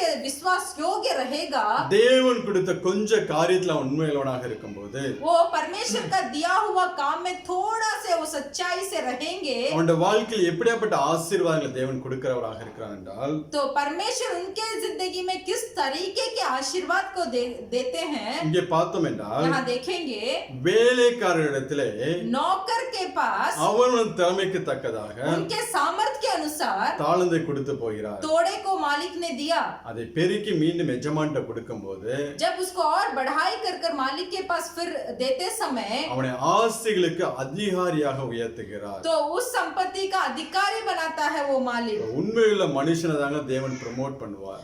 ऐसा है कि जो विश्वास योग्य या तो जो सच्चाई है परमेश्वर उसको ही पदवृत्ति करेंगे।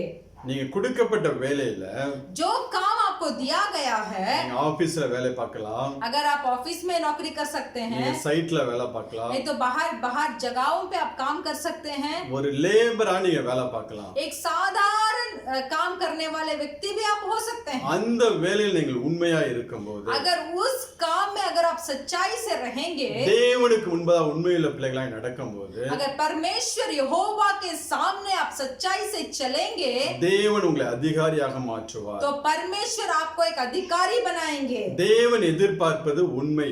परमेश्वर क्या चाहते हैं? सिर्फ वो सच्चाई है। படிப்பை அவர் எதிர்பார்க்கவில்லை. पढ़ाई को परमेश्वर नहीं चाहते, உன்னுடைய திறமைகளை எதிர்பார்க்கவில்லை. आपके सामर्थ को नहीं चाहते। அவருக்கு முன்பதாக எவ்வளவு உண்மையா இருக்கிறாய் என்று சொல்லி எதிர்பார்க்கிறாய். परमेश्वर ये चाहते हैं कि परमेश्वर यहोवा के सामने आप कितना तक सच्चाई में हैं। ஒருவேளை நம்ம ஒரு சின்ன வேலையை நாம் செய்யலாம். अगर हम एक छोटे काम को हम कर रहे हैं, நமக்கு சரியான சம்பளம் கொடுக்காமல் நமக்கு கொஞ்சம் சம்பளம் நம்ம கொடுக்கிற இடத்துல வேலை பார்க்கலாம். हम ऐसे हैं कि सिर्फ थोड़े ही तनख्वाह मिलने के जगह में हम काम कर रहे हैं। கொஞ்சம் தானே சம்பளம் கொடுக்கிறார், அவருடைய பொருளை நாம் வேஸ்ட் ஆக்கலாம் என்று சொல்லி வேஸ்ட் ஆக்கினால் अगर ये मालिक हमें थोड़ा ही पैसा देता है तो ये सारे सामान को हम व्यर्थ भी कर सकते हैं बोलकर, अगर उस सामान को आप व्यर्थ करेंगे தேவனுக்கு பிரியமாய் இருக்காது. वो परमेश्वर के लिए अप्रिय होगा। நாம் உண்மையுள்ள பிள்ளைகளாக हम सच्चाई से நாம் வேலை பார்க்கிற எஜமானனுக்கு நம் மூலம் ஆசீர்வாதம் வரும்படியாக நாம் செய்ய வேண்டும். हम जो मालिक के नीचे हम काम करते हैं वो मालिक को आशीर्वाद पहुंचना है बोलकर या तो लाभ होना है बोलकर हम काम करेंगे, तो वही सच्चाई है। அப்படிப்பட்ட பிள்ளைகளை தேவன் அதிகாரியாக உயர்த்துகிறவராக तो இருக்கிறார். उन तरीके के मनुष्यों को परमेश्वर अधिकारी बनाते हैं। அது மாத்திரமில்ல, सिर्फ वही नहीं, எஜமானுடைய சந்தோஷம் அவனுடைய வாழ்க்கையில காணப்படும். मालिक का आनंद जो है वो इसका जीवन में भी होगा। தேவன் கொடுக்கக்கூடிய சமாதானம், परमेश्वर जो समाधान को देते தேவன் हैं, கொடுக்கக்கூடிய பலன், परमेश्वर जो बल को देते हैं, தேவனுடைய ஆசீர்வாதம் அவனுடைய வாழ்க்கையில இருக்குங்க. परमेश्वर का आशीर्वाद उसका जिंदगी में होगा। எப்பொழுதும் தேவ சமாதானம் அவனுடைய இருதயத்தை ஆளுகை செய்து கொண்டிருக்கும். हर बार परमेश्वर का समाधान उसका हृदय पर होगा, நான் அவன் உண்மையுள்ள ஒரு மனுஷனாக காணப்படுகிறான். क्योंकि वो एक सच्चाई मनुष्य है। அடுத்ததாக दूसरा, தேவன் அவனுடைய ஆசீர்வாதத்தின் மேன்மேலும் அதை கூட்டிக் கொண்டே இருப்பார். परमेश्वर उसके आशीर्वाद को और बहुतायत करते रहेंगे। வாசிக்கலாம் மத்தேயு 25 அதிகாரம் हम पढ़ेंगे मत्ती सुसमाचार का पुस्तक उसका 25वां अध्याय 28-29 வசனங்களை வாசிங்க. उसका 28 और 29 को पढ़ेंगे। ஆமா 28. इसीलिए वह तोड़ा उससे ले लो और जिसके पास 10 तोड़े हैं उसको दे दो, क्योंकि जिस किसी के पास है उसे और दिया जाएगा और उसके पास बहुत हो जाएगा, परंतु जिसके पास नहीं है उससे वह भी जो उसके पास है ले लिया जाएगा। और इस निकम्मे दास को बाहर के अंधेरे में डाल दो जहाँ रोना और दांत पिसना होता है। இங்க ஆண்டவர் சொல்லும்போது या परमेश्वर बताते हैं உண்மை உள்ளவன் எவனோ जो सच्चाई है அவனுக்கு மேலும் மேலும் கொடுக்கப்படும். तो उसको और दिया जाएगा। அவன் 10 தாளந்து அவனிடத்தில் இருக்கிறது. अगर 10 तोड़ा उसके पास है, இந்த பிரயோஜனமற்ற ஒரு தாளந்து எடுத்து அவனிடத்தில் அவர் கூட்டி கொடுக்கிறார். जो ये अप्रयोजन का तोड़ा एक था तो उसको भी मिलाकर वो 10 तोड़े वालों को दिया जाता है। நீங்க கொடுக்கப்பட்ட அந்த கொஞ்ச காரியத்தில் உண்மையுள்ள பிள்ளைகளா இருக்கும்போது अगर आप दिया हुआ काम में छोटा सा काम है उसमें अगर आप सच्चाई से रहेंगे, தேவன் தன்னுடைய ஆசீர்வாதத்தை மேலும் மேலும் உங்களிடத்தில் கூட்டிக் கொண்டே இருப்பார். तो परमेश्वर उनका आशीर्वाद को आपकी जिंदगी में और बहुत आगे बढ़ाएंगे। அப்ப उண்மையா இருக்கும்போது வேலைக்காரன்ல இருந்து ஒரு அதிகாரிங்கிற ப்ரமோஷன் கொண்டு கொடுக்கிறார்.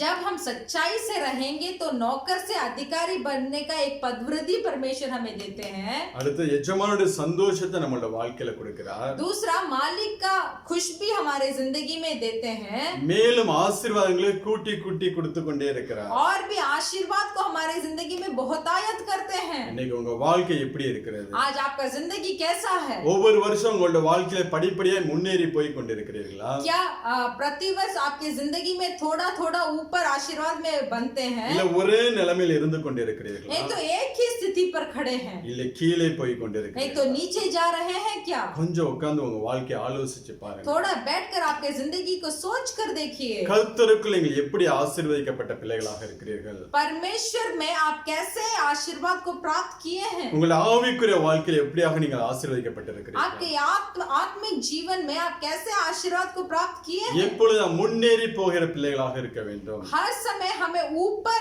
आने वाले मनुष्य होना चाहिए। அப்படி இல்லை என்றால் वैसे नहीं है तो கொஞ்சம் நம்முடைய வாழ்க்கையில தேவனுக்கு எவ்வளவு உண்மையா இருக்கிறோம் என்று சொல்லி நம்மளை நாமே டெஸ்ட் பண்ணி பார்க்க வேண்டும். नहीं तो हमें खुद जांच कर देखना चाहिए कि परमेश्वर के सामने मैं कितना सच्चाई में हूँ। அந்த அப்படி உண்மை இல்லாமல் போய்விட்டால் अगर हमारे अंदर सच्चाई नहीं है तो நீங்க இந்த ஒரு தாளந்து வாங்கின மனுஷனுடைய வாழ்க்கையை பார்த்தீங்கன்னா अगर ये एक तोड़े को पाया हुआ मनुष्य की அவன் जिंदगी को அப்படியே புதைத்து देखेंगे, வைத்து திருப்பி கொடுக்கும்போது वो जैसे खोद कर मिट्टी में रखा था वैसे ही उसको उठाकर वो जब देता है। வாசிக்கலாம் 25ஆம் அதிகாரம் மத்தேயு 26 27 வாசிக்கலாம். हम पढ़ेंगे वही अधिक 25वां अध्याय का 26 और 27 को हम पढ़ेंगे।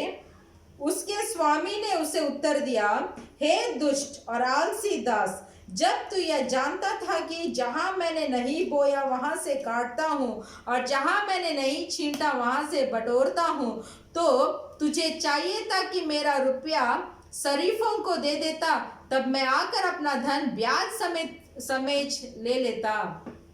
அந்த ஒரு தாளந்தை வாங்கி वो एक तोड़ा को लेकर அதை புதைத்து வைத்த மனுஷனை वो मिट्टी में जो छिपा कर रखा हुआ वो व्यक्ति को அழுகையும் பற்கடிப்பும் உள்ள இடத்துல கொண்டு போய் போட சொல்லுகிறார். वो बोलते हैं कि जहाँ रोने और दांत पीसना होता है वहां जाकर इस व्यक्ति को डाल दो। நம்மளுடைய வாழ்க்கையில் தேவனுக்கு உண்மை இல்லாத பட்சத்தில் हमारा जीवन में अगर हम परमेश्वर के सामने सच्चाई नहीं रहेंगे அழுகை நிறைந்த ஒரு வாழ்க்கை தான் இருக்கும். तो हमारा जीवन भी एक आंसू भरा हुआ जीवन होगा। ரெண்டாவது கொடுத்ததையும் அவர் எடுத்துக்கொள்வார். दूसरा जो हमें दिए थे उसको भी परमेश्वर वापस ले लेंगे। இன்னைக்கு உங்க வாழ்க்கை எப்படி இருக்கு? आज आपका जिंदगी कैसा है? நீங்க மேல் மேலும் முன்னேறி போய் கொண்டிருக்கிறீர்களா? क्या आप और आगे बढ़ रहे हैं? இல்ல உங்க வாழ்க்கை பின்னோக்கி போய் கொண்டிருக்கிறதா? नहीं तो पीछे जा रहा है आपका जीवन। நீங்க எந்த அளவுக்கு தேவனுக்கு உண்மையாய் இருக்கிறீர்கள் என்று சொல்லி आप कितना परमेश्वर में सच्चाई है बोलकर கொஞ்சம் ஆராய்ந்து பார்த்து थोड़ा जांच कर देखिए। தேவனிடத்தில் மனம் திரும்புங்கள். परमेश्वर से मन फिरा हो जाइए। எந்தெந்த காரியத்தில் உண்மைத்தன்மை இல்லாமல் இருக்கிறதோ जिन जिन काम में आपका वो सच्चाई नहीं है அதை எல்லாம் கொஞ்சம் சரி பண்ணிக்கொள்ளுங்க. तो उसको थोड़ा सही कर लीजिए।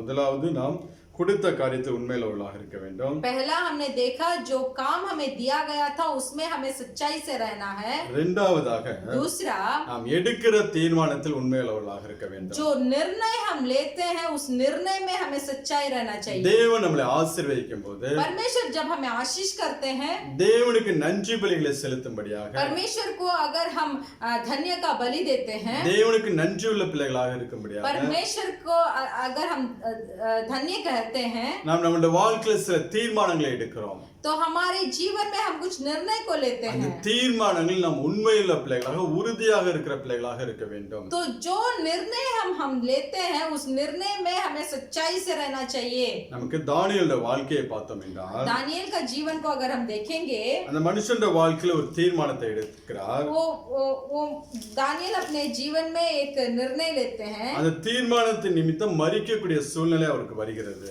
वो निर्णय के द्वारा मरने का एक हालात दानियेल को आता है। ஆனால் தன்னுடைய தீர்மானத்தில் அவர் கொஞ்சம் கூட மாறவே இல்லை. फिर भी जो निर्णय वो लिए थे वो निर्णय में थोड़ा भी दानियेल बदले नहीं। No compromise life. वो उसको ऐसे सहभागी नहीं किए।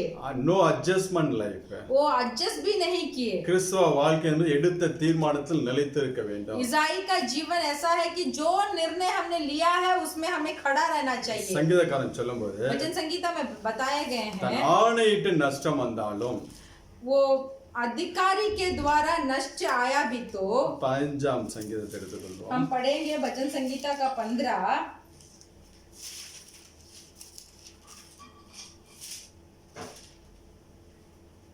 1-2 வசனங்களை வாசிக்கலாம்.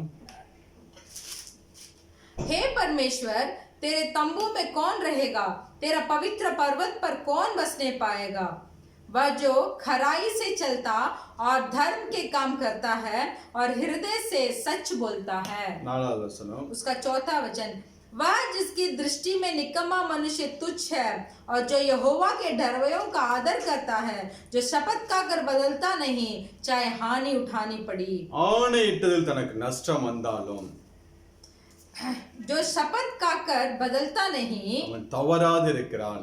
तो वह हानि उठाना नहीं पड़ता। எடுத்த தீர்மானத்தின் நிமித்தம் जो निर्णय हमने लिया था, என்ன பிரச்சனைகள் வந்தாலும் जितना भी परेशानी आए, அதை விட்டு பின்வாங்காமல் तो वो निर्णय में खड़े होकर पीछे मुड़कर ना देखे, அந்த தீர்மானத்தில் உண்மையுள்ளவனாய் இருக்கிற மனுஷனை तो वो निर्णय में जो सच्चाई से खड़ा रहता है, தேவன் மேன்மேலும் तो ஆசீர்வதிக்கிறார். परमेश्वर उसको और आशीर्वाद करेंगे। இங்க தானியேலோட வாழ்க்கையை பாத்தீங்கன்னா यहाँ दानियेल का जिंदगी को देखिए, அவன் அடிமையாக இஸ்ரவேல் தேசத்திலிருந்து பாபிலோன் தேசம் பிடித்து கொண்டு போகிறார்கள். वो दास बनकर इजराइल देश से बेबीलोन देश में लेके गए थे उसको। அங்க அந்த தேசத்துக்கு போன நாட்களிலே जब दानियेल उस बाबिलोन देश में गए, அவன் கொஞ்சம் சில காரியங்கள் ஒரு தீர்மானத்தை எடுக்கிறான். तो वो कुछ निर्णय लेते हैं।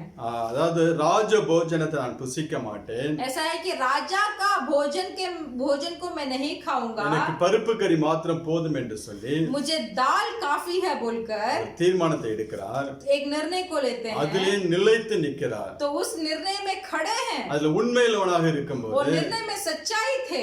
அடிமையாக இருக்கிற மனுஷனை அதிகாரியாக அங்க தேவன் மாற்றுகிறார். इसीलिए दानियेल जो दास थे, दास से लेकर एक राजा परमेश्वर ने उन्हें बनाया। அதிகாரியில் மாற்றும்போது அங்கேயும் அவன் உண்மையிலவனாக இருக்கும்போது जब वो अधिकारी बने, तब उस अधिकारी के पद में भी दानियेल सच्चे थे, அவனை மினிஸ்டர் லெவலுக்கு தேவன் கொண்டு तो போகிறார். और भी एक बड़ा अधिकारी बनाया। அந்த மினிஸ்டர்ல அவன் உண்மையா இருக்கும்போது तो उस बड़े अधिकारी के पद में भी दानियेल सच्चे थे, அங்கே அவன் பிரைம் மினிஸ்டராக அவன் கொண்டு போகப்படுகிறான். तो वहां दानियेल को प्रधानमंत्री बनाया गया। தான் எடுத்த தீர்மானத்தில் ஒரு நாளும் அவன் பின்வாங்கி போனதே கிடையாது. तो जो निर्णय को दानियेल ने लिए थे, एक भी दिन उस निर्णय से पीछे नहीं हटे। அதனால மேன்மேலும் அவன் ஆசீர்வதிக்கப்பட்டு போகிறான். इसीलिए और ज्यादा परमेश्वर उन्हें आशीर्वाद करते रहे। நம்ம வாசிக்கலாம் தானியேல் 6ஆம் அதிகாரம் हम पढ़ेंगे दानियेल का पुस्तक, उसका 6वां अध्याय, 3 லிருந்து 7 वரை उள்ள वचनங்கள். उसका 3 से लेकर 7 तक जो वचन है उसको हम पढ़ेंगे। जब यह देखा गया कि दानियेल ने उत्तम आत्मा रहती है, तब उसको उन अदस्यों और अधिपतियों से अधिक प्रतिष्ठा मिली, वरन राजा यह भी सोचता था कि उसको सारे राज्य के ऊपर ठहराए। तब अध्यक्ष और अधिपति राज्यकारी के विषय में दानियेल के विरुद्ध दोष ढूंढने लगे, परंतु वह विश्वास योग्य था और उसके काम में कोई भूल या दोष ना निकला और वे ऐसा कोई अपराध या दोष ना पा सके। तब वे लोग कहने लगे, हम उस दानियेल के परमेश्वर की व्यवस्था को छोड़ और किसी विषय में उसके विरुद्ध कोई दोष ना पा सकेंगे। तब वे अध्यक्ष और अधिपति राजा के पास उतवाली से आए और उसे कहा, हे राजा दारा, तू युग युग जीवित रहे। राज्य के सारे अध्यक्षों ने और हाकिमों, अधिपतियों, न्यायियों और गवर्नरों ने भी आपस में सम्मति की है कि राजा ऐसी आज्ञा दे और ऐसी कड़ी आज्ञा निकाले कि 30 दिन तक जो कोई है राजा तुझे छोड़ किसी और मनुष्य या देवता से विनती करे वह सिंहों के मान में डाल दिया जाए। இங்கே தானியேல் படிப்படியாக உயர்த்தப்படும்போது यहाँ दानियेल थोड़ा बहुतायत किया गए, அவன் மேல் பொறாமை கொண்டு इसीलिए उसके ऊपर क्रोध कर அவனை குற்றப்படுத்தும்படியாக நபர்கள் எழும்புகிறார்கள். तो उसको दोषी ठहराने के लिए कुछ व्यक्ति उठते हैं। ஆனால் இவன் உண்மையுள்ளவனாய் இருந்தபடினாலே फिर भी दानियेल विश्वास योग्य था, அவனால் யாதொரு குற்றமும் சுமத்தப்பட முடியவில்லை. इसीलिए दानियेल को कोई भी दोषी ठहराने नहीं सके। மனுஷன் உண்மையுள்ளவனாய் இருந்தா अगर एक व्यक्ति विश्वास योग्य रहेगा, ஒருவேளை அவன் மேல வீணான பலிகளை செலுத்துவார்கள். अगर उसके ऊपर ऐसे झूठी दोष लगाए भी அவன் जाए, செய்யாத காரியத்தை செய்தான் என்று சொல்லி அவனை குற்றப்படுத்துவார்கள். ऐसा कहा जाएगा कि ये काम वो नहीं किया था, फिर भी ये काम उसने किया है। உண்மையுள்ள மனுஷன் अगर वो सच्चाई से रहेगा, அவன் ஒரு நாளும் வெட்கப்பட்டு போகிறது तो கிடையாது. एक भी दिन वो शर्मिंदा नहीं होगा। தேவன் அவனை ஒரு நாளும் வெட்கப்படுத்த விடவே மாட்டார். परमेश्वर एक भी दिन उसको शर्मिंदा ना छोड़ेंगे। தானியேலுக்கு விரோதமாய் எழும்பினார்கள். ये दानियेल के विरुद्ध उठे।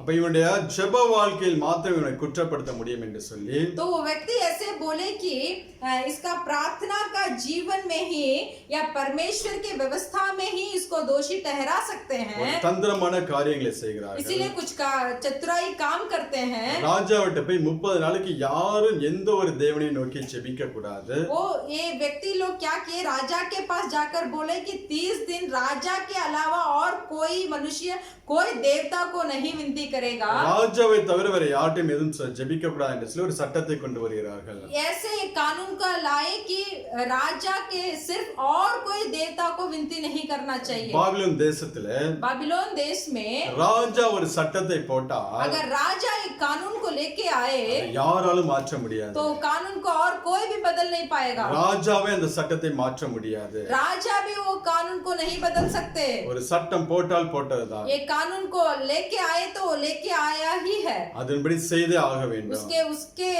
उसी के तौर करना ही चाहिए। ஆனால் இந்த சட்டம் ஏற்றப்பட்டது என்று சொல்லி தானியேல் அறிந்த போதிலும் जब दानियल को मालूम पड़ा कि ऐसे एक कानून लेके आए हैं, இதனால் தன்னை பிடித்துக் கொண்டு போய் சிங்கக்கபியில் போடுவார்கள்.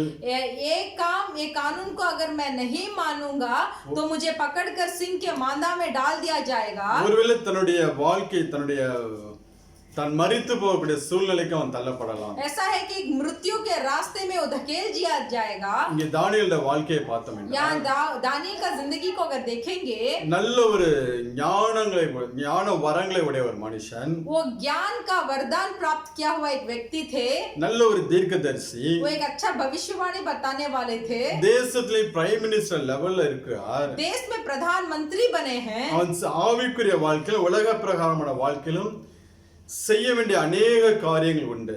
वो आत्मिक जीवन में और संसारिक जीवन में करने के लिए बहुत सारे काम अभी थे।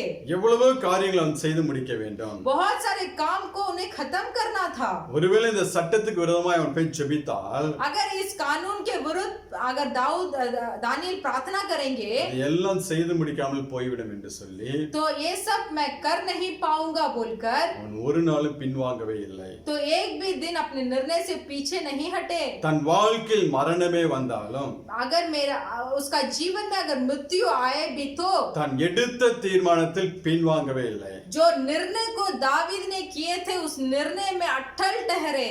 இன்னைக்கு நம்மளுடைய தீர்மானங்கள்லாம் எப்படி இருக்கு? आज हमारा निर्णय कैसा है? நம்ம ஒவ்வொரு வருஷமும் ஜனவரி 1 நல்ல தீர்மானங்களை எடுக்கிறோம். हम प्रत्येक वर्ष जनवरी 1 तारीख को एक निर्णय लेते हैं। இந்த வருஷம் நம் தேவன் நம்மளோட பேசின காரியம் உங்களுக்கு ஞாபகம் இருக்கா?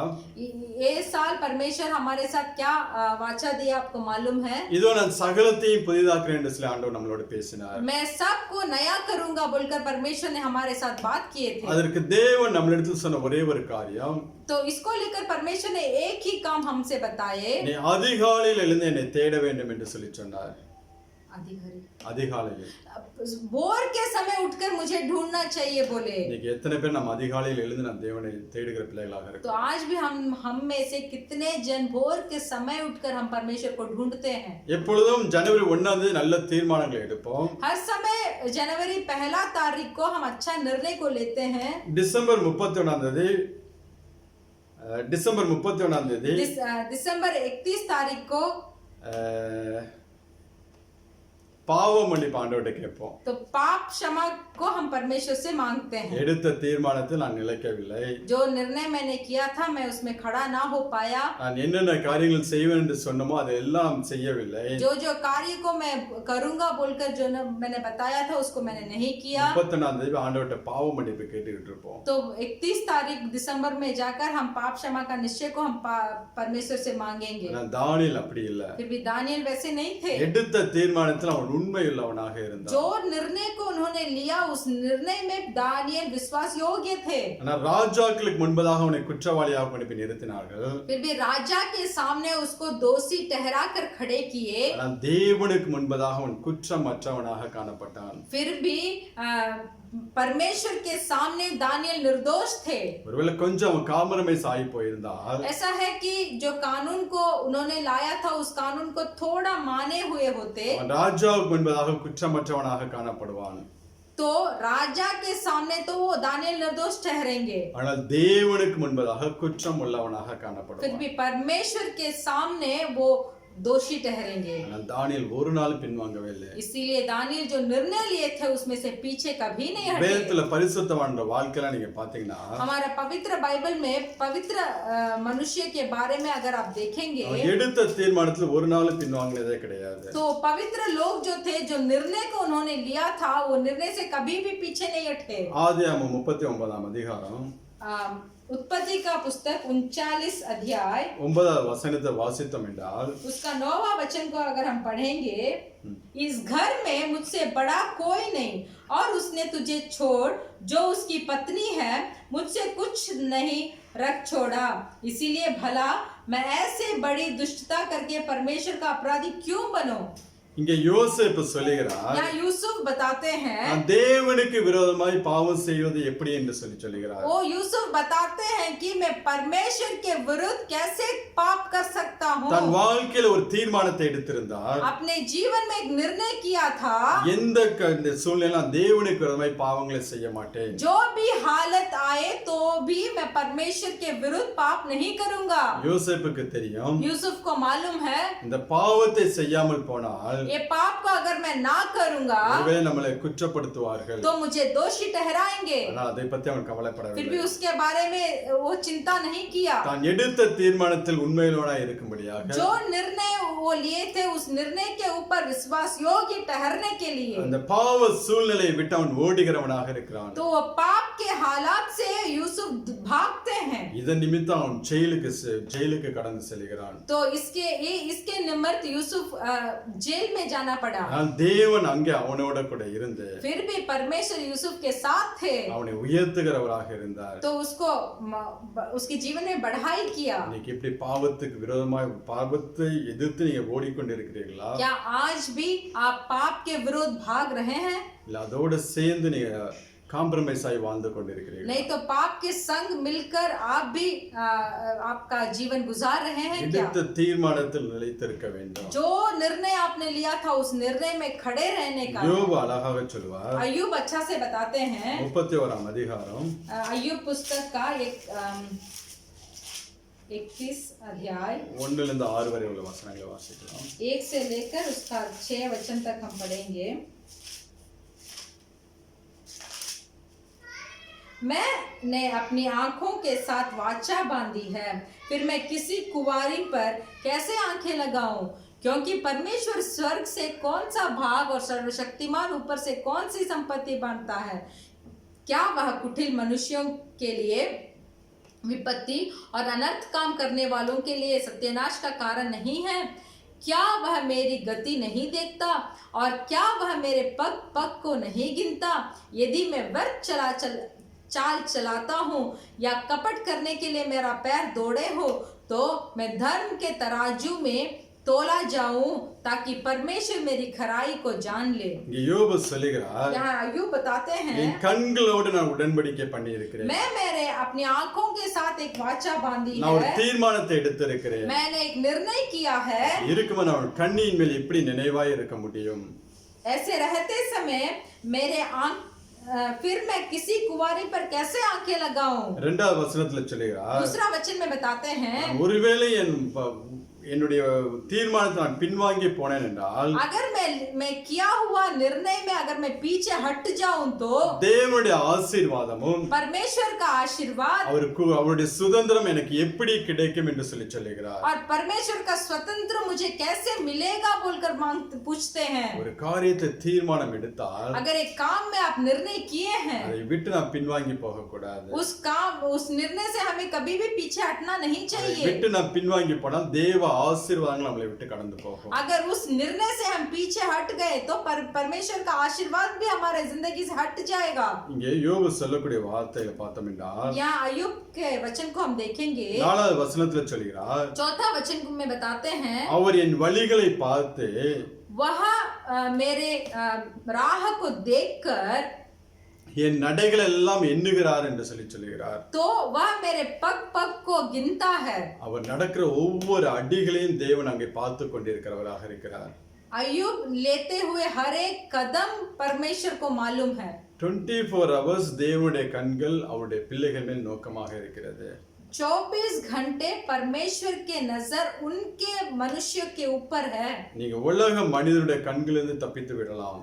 ये संसार अगर एक मनुष्य के आंखें से हट जाए भी तो, இல்ல இந்த சிசிடிவி இது போல இதுல இருந்து நீங்கள் தப்பித்துக் கொள்ளலாம். अगर ये कैमरा सीसीटीवी कैमरा जो है वो कैमरा में से अगर आप बच जाए भी तो, ஆனால் தேவனுடைய கண்களிலிருந்து நீங்கள் தப்பித்துக் கொள்ளவே முடியாது. फिर भी परमेश्वर के नजर से कभी भी आप बच नहीं पाएंगे। உன் நடைகளில் எல்லாம் அவர் அறிந்திருக்கிறவராக இருக்கிறார். आपके पग पग के कदमों को परमेश्वर मालूम करे हैं। யாரா வசனத்துல சொல்லுகிறார்? यहाँ 6वें वचन में बताया है, சுமுத்திரையான தராசில தேவனை நிறுத்து, ताकि परमेश्वर मैं धर्म के तराजू में तोला जाऊं, ताकि परमेश्वर मेरी खराई को जान ले। என் உத்தமத்தை அறிவாராக. मेरे खराई को परमेश्वर जानते हैं। இன்னைக்கு நம்ம உத்தமத்துல ஆண்டவர் தராசில நிறுத்தினா, क्या आज हमारा उत्तमता को, अगर हमारे खराई को, जीवन को अगर परमेश्वर तराजू में तोले तो 1 கிலோ தேருமா? क्या 1 किलो आएगा?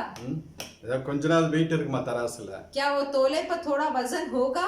தேவன் நம்மை நிறுத்து பார்ப்பார். परमेश्वर हमें तोल कर देखेंगे। நீ எந்த அளவுக்கு உண்மை உள்ளவனாய் இருக்கிறாய் என்று சொல்லி தேவன் நிறுத்து பார்ப்பார். आप कितना सच्चाई है बोलकर परमेश्वर तराजू में तोल कर देखेंगे। உன் நடைகள் எல்லாம் தேவன் விசாரிக்கிறவராக இருக்கிறார். आपके एक एक कदम को परमेश्वर सुधि लेने वाले हैं। நீங்க எப்படி வாழ்ந்து கொண்டிருக்கிறீர்கள்? आज कैसे जी रहे हैं? இன்னைக்கு ஆண்டவர் வந்தா நாம் போவோமா அவரோட கூட? आज परमेश्वर आएंगे तो क्या हम उनके साथ जाएंगे? நாம் வாழ்ந்து கொண்டிருந்த காலம் கடைசி காலகட்டங்கள். जो काल में अभी हम जी रहे हैं वो अंतिम दिन है। ஆண்டவர் வேதத்தில் சொல்லப்பட்ட அடையாளங்கள் எல்லாம் ஒரே காலகட்டத்தில் நடந்து கொண்டிருக்கிறது. परमेश्वर जो जो चिन्ह को इस पवित्र बाइबल में बताए हैं वो सब अभी हो रहा है। இன்னைக்கு நமக்குள் எப்படி ஒரு ஆயத்தம் காணப்படுகிறது? तो हमारे अंदर किस तरीके की तैयारी को हम कर रहे हैं? கண்பான தேவ பிள்ளைகள், தேவனுக்கு உண்மை உள்ளவர்களாக இருக்க வேண்டும்.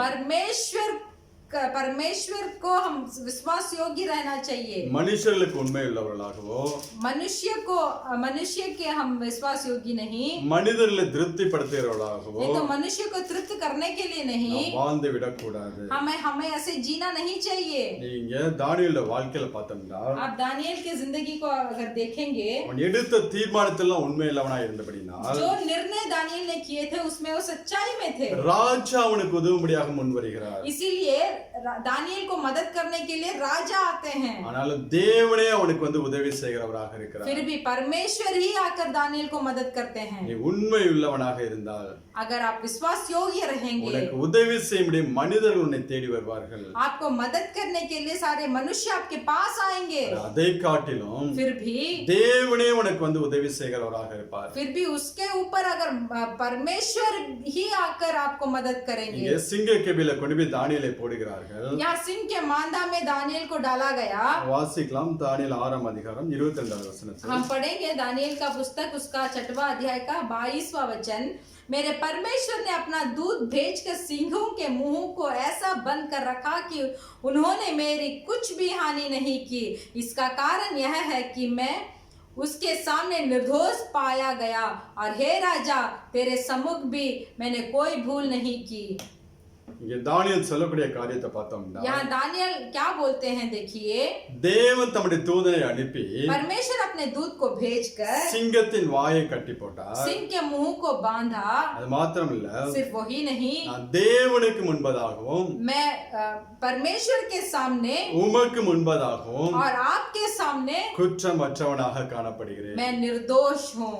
இன்னைக்கு நம்ம வாழ்க்கை எப்படி இருக்கு? आज हमारा जीवन कैसा है? இன்னைக்கு மனுஷனை திருப்திப்படுத்தும்படியாக, आज मनुष्य को तृप्त करने के लिए நம்மளுடைய எடுத்த தீர்மானத்தை பின்வாங்கி போனோம் என்றால், अगर जो निर्णय हमने लिया है उसमें हम पीछे हटेंगे तो நாம் தேவனுக்கு முன்பதாக குற்றம் உள்ளவர்களாக காணப்படுவோம். तो हम परमेश्वर के सामने दोषी ठहरेंगे। இங்கே தானியேல் தேவனுக்கு முன்பதாக குற்றமற்றவனாக இருக்கும்படியாக, यहाँ दानियेल यहोवा परमेश्वर के सामने निर्दोष थे, அவன் அந்த தீர்மானத்தை உண்மையுள்ளவனாக இருந்தான்.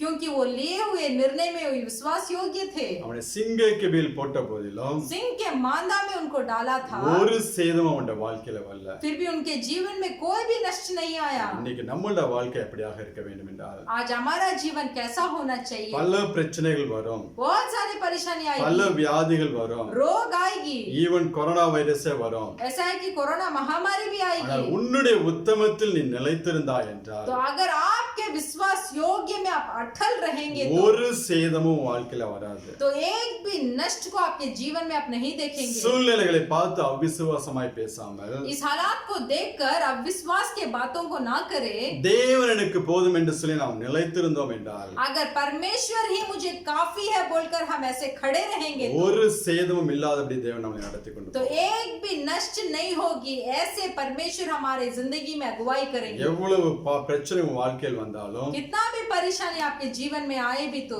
இழப்பு என்று சொல்லி உன் வாழ்க்கையில் எதுவுமே இருக்காது. नष्ट बोलकर एक शब्द भी आपके जीवन में नहीं தேவன் होगा। ஒரு நாளும் நம்மை நஷ்டம் அடைய விட மாட்டார். परमेश्वर एक भी दिन हमें नष्ट होने नहीं देंगे। தானியேலோட வாழ்க்கையை பார்த்தீங்கன்னா आप दानियेल की जिंदगी को देखेंगे, அந்த 6ஆம் அதிகாரம் 28வது வசனத்தை வாசித்தோம் वो என்றால் 6वां अध्याय का 28 वचन, इस प्रकार दानियेल दारा और कुस्र फरासी दोनों के राज्य के दिन में सुख चैन से रहा।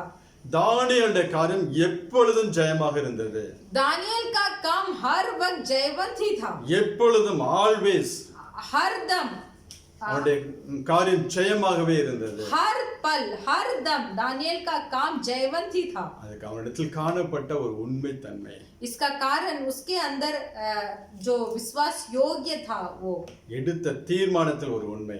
जो निर्णय को हम लेते हैं उस निर्णय में हमें अटल खड़ा रहना அது चाहिए। மாத்திரமல்ல, सिर्फ वही नहीं, அது அந்த சம்பவத்தின் நிமித்தம் इस संभव के द्वारा அங்கே தேவனுடைய நாமம் அந்த தேசம் முழுவதும் மகிமைப்படுகிறது. वहाँ परमेश्वर यहोवा का नाम वो पूरा देश में महिमा हुआ। அந்த தரியு ராஜா சொல்கிறான், वहाँ वो दरियो राजा बोलते, दारा राजा बोलते हैं, தானியேல் ஆராதிக்கிற தேவனே மெய்யான தேவன். दानियेल जो यहोवा को आराधना कर रहे हैं वही सच्चा खुदा है, அவரே சர்வ வல்லமையுள்ள தேவன். वही सर्वशक्तिमान प्रभु है। 27 வசனத்துல சொல்லுகிறார், 27वां वचन में बताते हैं, வாசிக்கலாம். जिसने दानियेल को सिंहों से बचाया है वही बचाने और छुड़ाने वाला है, और स्वर्ग में और पृथ्वी पर चिन्हों और चमत्कार का प्रकट करने वाला है। அவரே தப்புவிக்கிறவரும், वही छुड़ाने वाले, அவரே ரட்சிக்கிறவரும், वही बचाने वाले, வானத்திலும் பூமியிலும் அடையாளங்களையும் அற்புதங்களையும் செய்கிறவருமாக और இருக்கிறார். स्वर्ग में और पृथ्वी पर चिन्हों और चमत्कारों को प्रकट करने वाले हैं। நீ உன்னுடைய தீர்மானத்தில் நிலைத்திருந்தாய் என்றால் अगर आपके लिए हुए निर्णय में अगर खड़े होंगे அதன் மூலம் தேவனுடைய நாமம் மகிமைப்படக்கூடியதாக तो இருக்கிறது. उसके द्वारा परमेश्वर का नाम महिमा होगा। எடுத்த தீர்மானத்தில் எப்பொழுது உண்மையுள்ள பிள்ளைகளாக இருங்க. जो निर्णय आपने किया है उस निर्णय में सच्चाई से खड़े रहिए। நம்மளுடைய வாழ்க்கையில் பரிபூர்ணமான ஆசீர்வாதம் நாம் பெற்றுக்கொள்ள வேண்டும் என்றால் अगर हमारे जिंदगी में हमें परिपूर्ण आशीर्वाद को प्राप्त करना है तो தேவன் நமக்கு கொடுத்த காரியத்திலே परमेश्वर जो काम हमें दिए हैं, அது சிறிய காரியமோ பெரிய காரியமோ वो छोटा काम हो या बड़ा काम हो, உண்மையுள்ள பிள்ளைகளாக இருக்க வேண்டும். उसमें सच्चाई से रहिए। இரண்டாவதாக दूसरा, நாம் எடுத்த தீர்மானத்தில் உண்மையுள்ள பிள்ளைகளாக இருக்க जो வேண்டும். निर्णय हमने किया था उस निर्णय में हमें सच्चाई से रहना चाहिए। மூன்றாவது ஒரு காரியத்தை பார்த்து நாம் ஜெபிக்கலாம். तीसरा एक काम को देखकर हम प्रार्थना करेंगे। வாசிக்கலாம். யோவான் 4ஆம் அதிகாரம், हम யோவான் पढ़े, சுவிசேஷம் 4ஆம் அதிகாரம் हम पढ़ेंगे यूहन्ना का पुस्तक उसका 4था अध्याय 23-24 வசனங்களை வாசிக்கலாம். उसका 23 और 24 को हम पढ़ेंगे।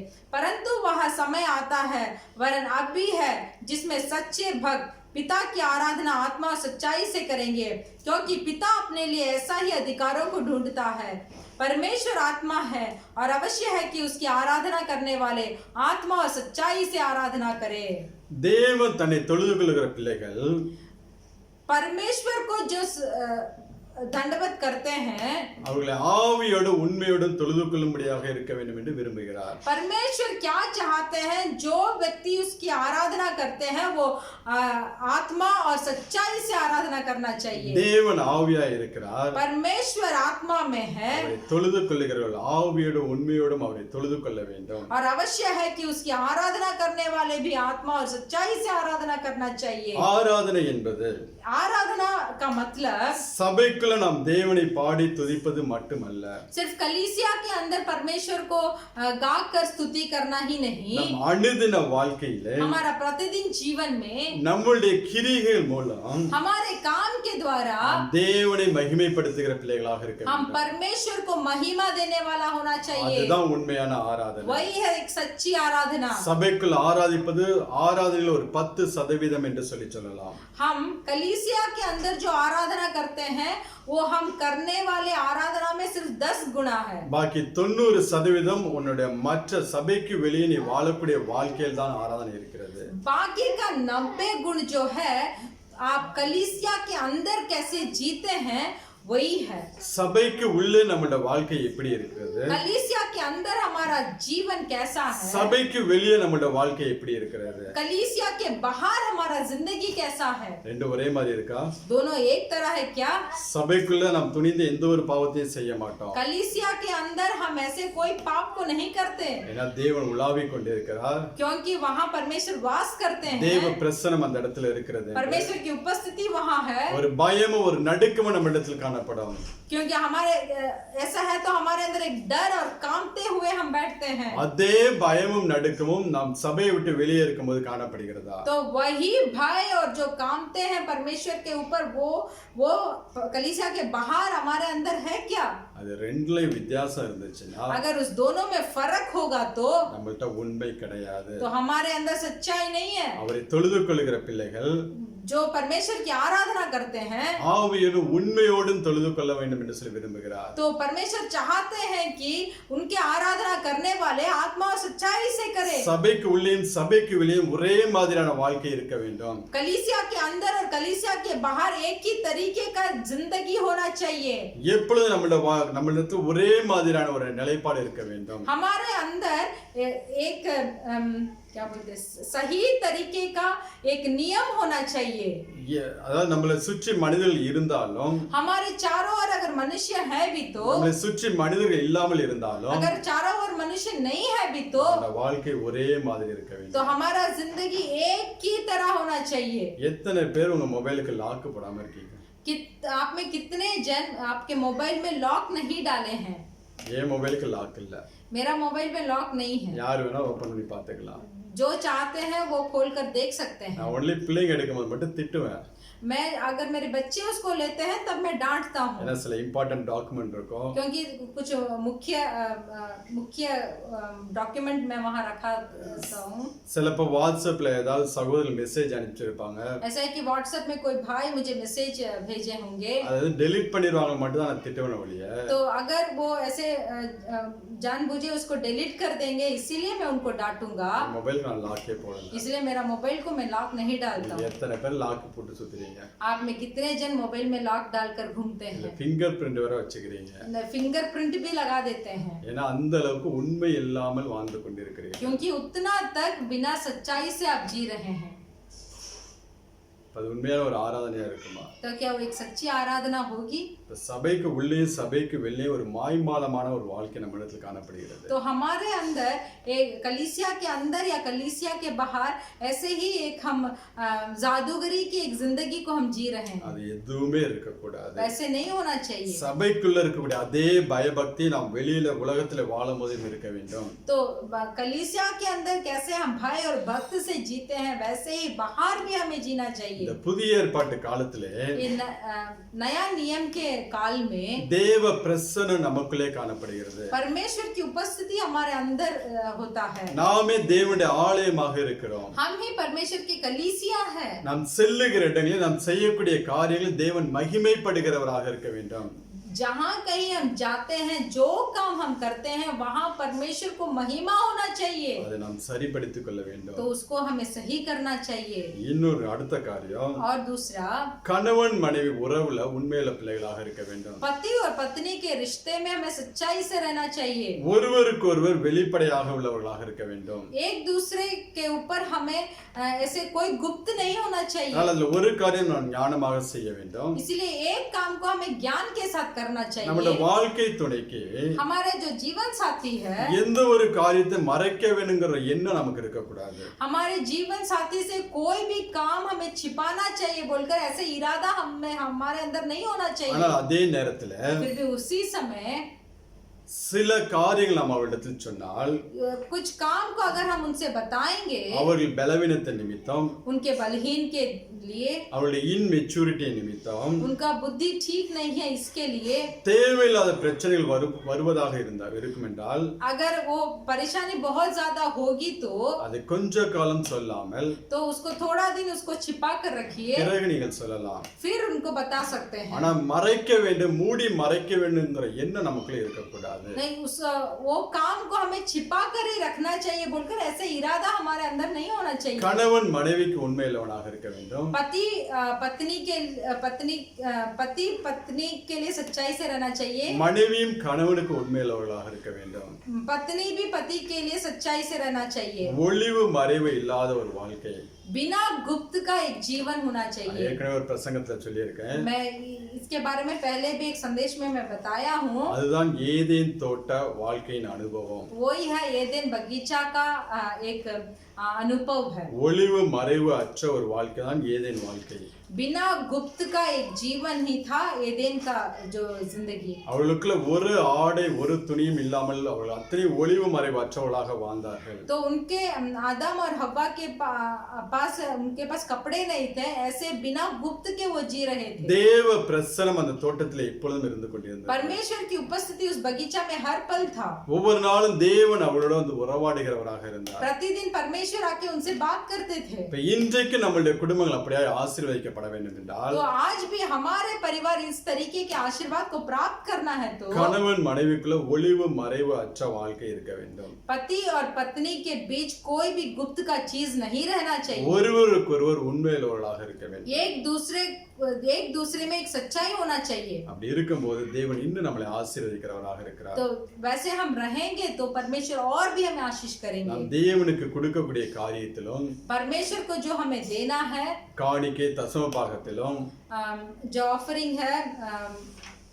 ऑफरिंग हमें देना है उसमें, நாம் உண்மையுள்ள பிள்ளைகளாக இருக்க तो வேண்டும். उसमें हमें सच्चाई से रहना है. சில பேர் தேவன் அவளை ஆசீர்வதிக்கும் போது, ऐसा है कि परमेश्वर कब हमें आशीर्वाद करते समय நான் தசம பாகம் கொடுப்பேன், காணிக்கையில கொடுப்பேன் என்று சொல்லி தீர்மானங்களை எடுப்பார்கள்.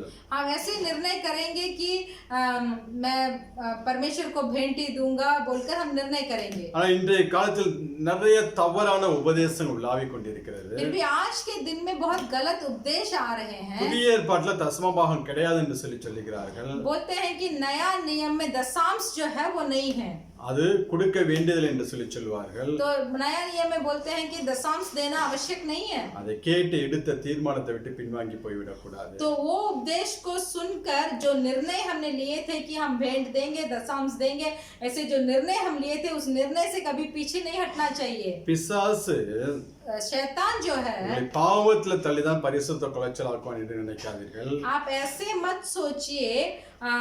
शैतान आपको पाप में धकेल कर ही आपके पवित्र जीवन को कुचल डालेगा, ऐसा नहीं है. நீங்க எடுத்த தீர்மானத்திலிருந்து பின்வாங்கும்படியாக अगर जो निर्णय आपने लिए हैं उस निर्णय से पीछे हटने के लिए अनेक தவறான உபதேசங்கள் உங்களுடைய வாழ்க்கையில கொண்டு வந்து तो बहुत सारे गलत उपदेश को आपके जीवन में लेके आकर உங்களை சிதறடிப்பார். तो आपको कुचल डालेगा. ஜாக்கிரதையா இருக்க வேண்டும். इसलिए सावधान रहिए. கடைசி காலத்துல अनेक தவறான உபதேசங்கள் இருந்து கொண்டிருக்கிறது. अंतिम दिनों में बहुत गलत उपदेश आ रहे हैं. எதையும் கேட்டு வழி விலகி போய்விடக் கூடாது. सबको सुनकर आप आपके राह से हट मत जाइए. உங்களுக்கு கொடுக்கப்பட்ட சபை, கொடுக்கப்பட்ட ஊழியக்காண்ட உபதேசத்தில் வளர்கிற பிள்ளைகளாக இருக்க வேண்டும். आपको जो कलीसिया दिया गया है, आपको जो सेवगाईदारी दिए गए हैं, उनके उपदेश को सुनकर सही मार्ग पर चलिए. அப்பொழுது கர்த்தர் மேன்மேலும் உங்களை ஆசீர்வதிப்பார். तब परमेश्वर आपको और आशीष करेंगे.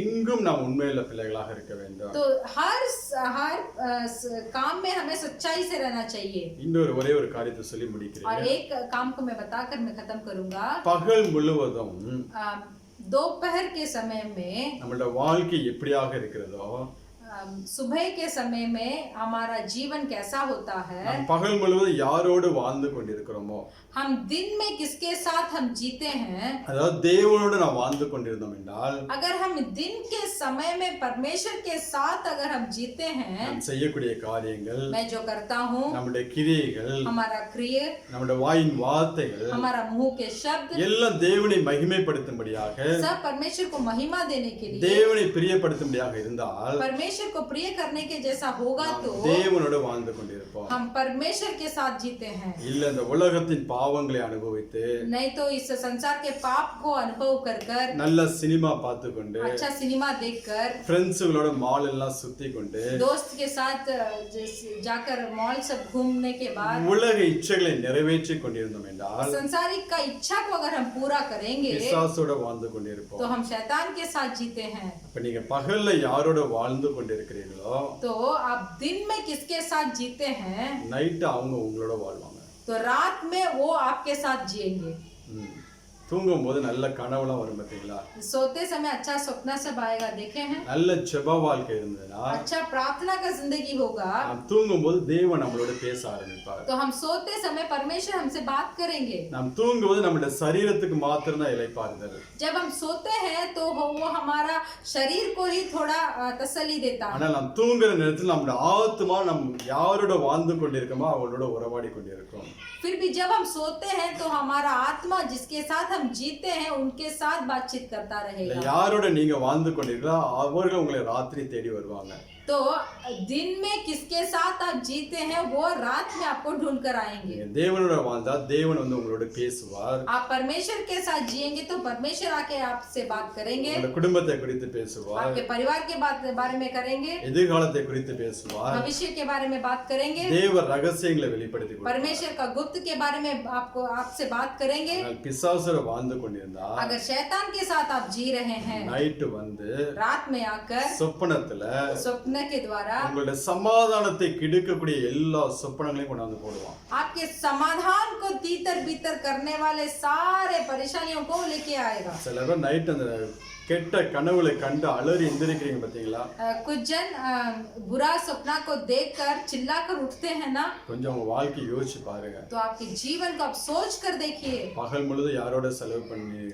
दिन आप किसके साथ आप बिताते हैं? தேவ பிள்ளைகள் அதிகாலையில் எழுந்து परमेश्वर के मनुष्य भोर के समय उठकर நைட்டு என்னென்ன சொப்பனங்களை கண்டோம், रात को कौन कौन सा सपना को हमने देखा, எந்தெந்த சொப்பனத்தில் தேவன் நம்மளோட பேசினார் என்று சொல்லி जो जो किन किन स्वप्ना के द्वारा परमेश्वर ने मुझसे बात किया बोलकर இந்த காரியங்களை தேவ சமூகத்தில் வைத்து ஜெபிக்க வேண்டும். तो वो कार्य को परमेश्वर के सम्मुख में रखकर हमें प्रार्थना करना चाहिए. இன்னைக்கு உங்க சொப்பனங்கள்லாம் எப்படி இருக்கு? आज आपका सपना कैसा है? உங்களுக்கு நம்பிக்கையை கொடுக்கக்கூடியதாக இருக்கிறது? क्या वो सपना आपको भरोसा देता है? உங்க சமாதானத்தை கெடுக்கக்கூடியதாக இருக்கிறது? नहीं तो आपका समाधान को कुचल डालता है क्या? கொஞ்சம் உங்களை நீங்க தேவ சமூகத்தில் வைத்து तो थोड़ा परमेश्वर के सम्मुख में अपने आप को रखकर ஆராய்ந்து பாருங்க. जांच कीजिए. எந்தெந்த காரியத்தில் உண்மை இல்லாமல் இருக்கிறீர்களோ जो जो काम में अगर आप सच्चाई में नहीं हैं அதை விட்டு வெளியே வாங்க. उसको छोड़कर बाहर आइए. தேவன் கொடுத்திருக்கிற கொஞ்ச காரியத்தில் உண்மையிலவளாயிருங்க. परमेश्वर का दिया हुआ छोटे से छोटे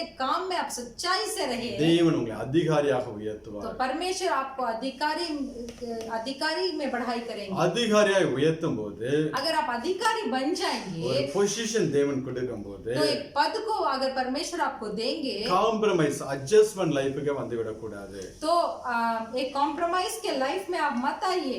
எடுத்த தீர்மானத்தில் நிலைத்திருக்கிற பிள்ளைகளாக இருக்க வேண்டும். जो निर्णय आपने किया था उस निर्णय से पीछे कभी मत हटिए. அப்படி இருந்தா உங்களோட காரியம் உங்களோட வாழ்க்கை எப்பொழுது ஒரு ஜெயமுள்ள ஒரு வாழ்க்கையா இருக்கும். वैसे अगर आप रहेंगे तो आपके जिंदगी हर पल जयवंत में होगा. அதனால கொஞ்சம் காரியம் அந்த உண்மையுள்ள பிள்ளைகளா இருக்க கற்றுக்கொள்ளுங்க. इसलिए छोटे से छोटे काम में आप सच्चाई से रहिए. கர்த்தர் உங்களை ஆசீர்வதிப்பார். परमेश्वर आपका आशीष நாம் करेंगे. எல்லாம் ஜெபிக்கலாம். हम सब प्रार्थना करेंगे. हालेलुया. धन्यवाद धन्यवाद धन्यवाद परमेश्वर यीशु मसीह. धन्यवाद धन्यवाद धन्यवाद इस अच्छे ये संदेश आपने हमें दिया है कि सच्चाई मनुष्य कैसे आशीर्वाद को प्राप्त करते हैं परमेश्वर. हाँ परमेश्वर, ये वचन ये संदेश बहुतों के बीच में जाने के लिए और बहुतों सच्चाई में अपने जीवन को बिताकर परमेश्वर से आशीर्वाद को प्राप्त करने के लिए हालेलुया आप मदद करने के लिए हम विनती करते हैं. धन्यवाद धन्यवाद धन्यवाद। हाँ परमेश्वर, हम बहुत जगह में हम बिना सच्चाई से हम गुजार रहे हैं परमेश्वर। हाँ परमेश्वर, कलीसिया के अंदर हम एक तरीका में हैं, कलीसिया के बाहर जाते हैं तो हम एक तरीके में बन जाते हैं। हमारे सामने मनुष्य है तो उसके सामने हम बहुत ऐसे करते हैं, मनुष्य नहीं है तो हम उसके सामने और तरीके से हम जीना शुरू करते हैं।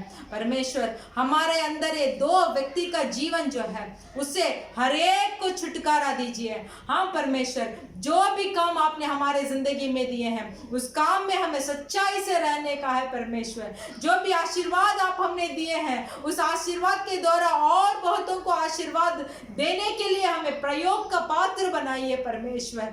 हालेलुया। दिन में हम आपके साथ जीने का सामर्थ्य और इच्छा को हमें दीजिए परमेश्वर। हाँ, जैसे एक हिरनी आपके लिए जल के लिए हाँफती होगी, वैसे हम भी एक सच्चाई के लिए हमें हाँफना है परमेश्वर। आपके सामने हम परमेश्वर प्यासा रहना है सच्चाई को करने के लिए, सच्चाई के मार्ग में चलने के लिए हमें प्यासा रहना चाहिए।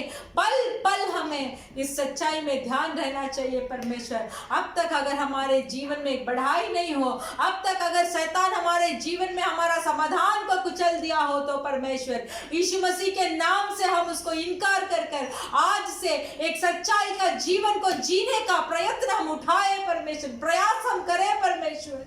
आप ही हमें मदद करने के लिए मांगते हैं परमेश्वर। इस वचन को सुने हुए हर एक भाई और बहन को, परिवार, कलीसिया परिवारों को, लोगों को, बच्चों को आपके हाथों में हम समर्पण करते हैं। इस अंतिम दिनों में परमेश्वर आपके इच्छा के अनुसार, आपके सिद्ध के अनुसार जो जो तोड़े आपने हमें दिए हैं उस तोड़े को बढ़ाई कर आप आने के समय परमेश्वर उसको दुगना कर आपको देने के लिए हमें मदद कीजिए परमेश्वर।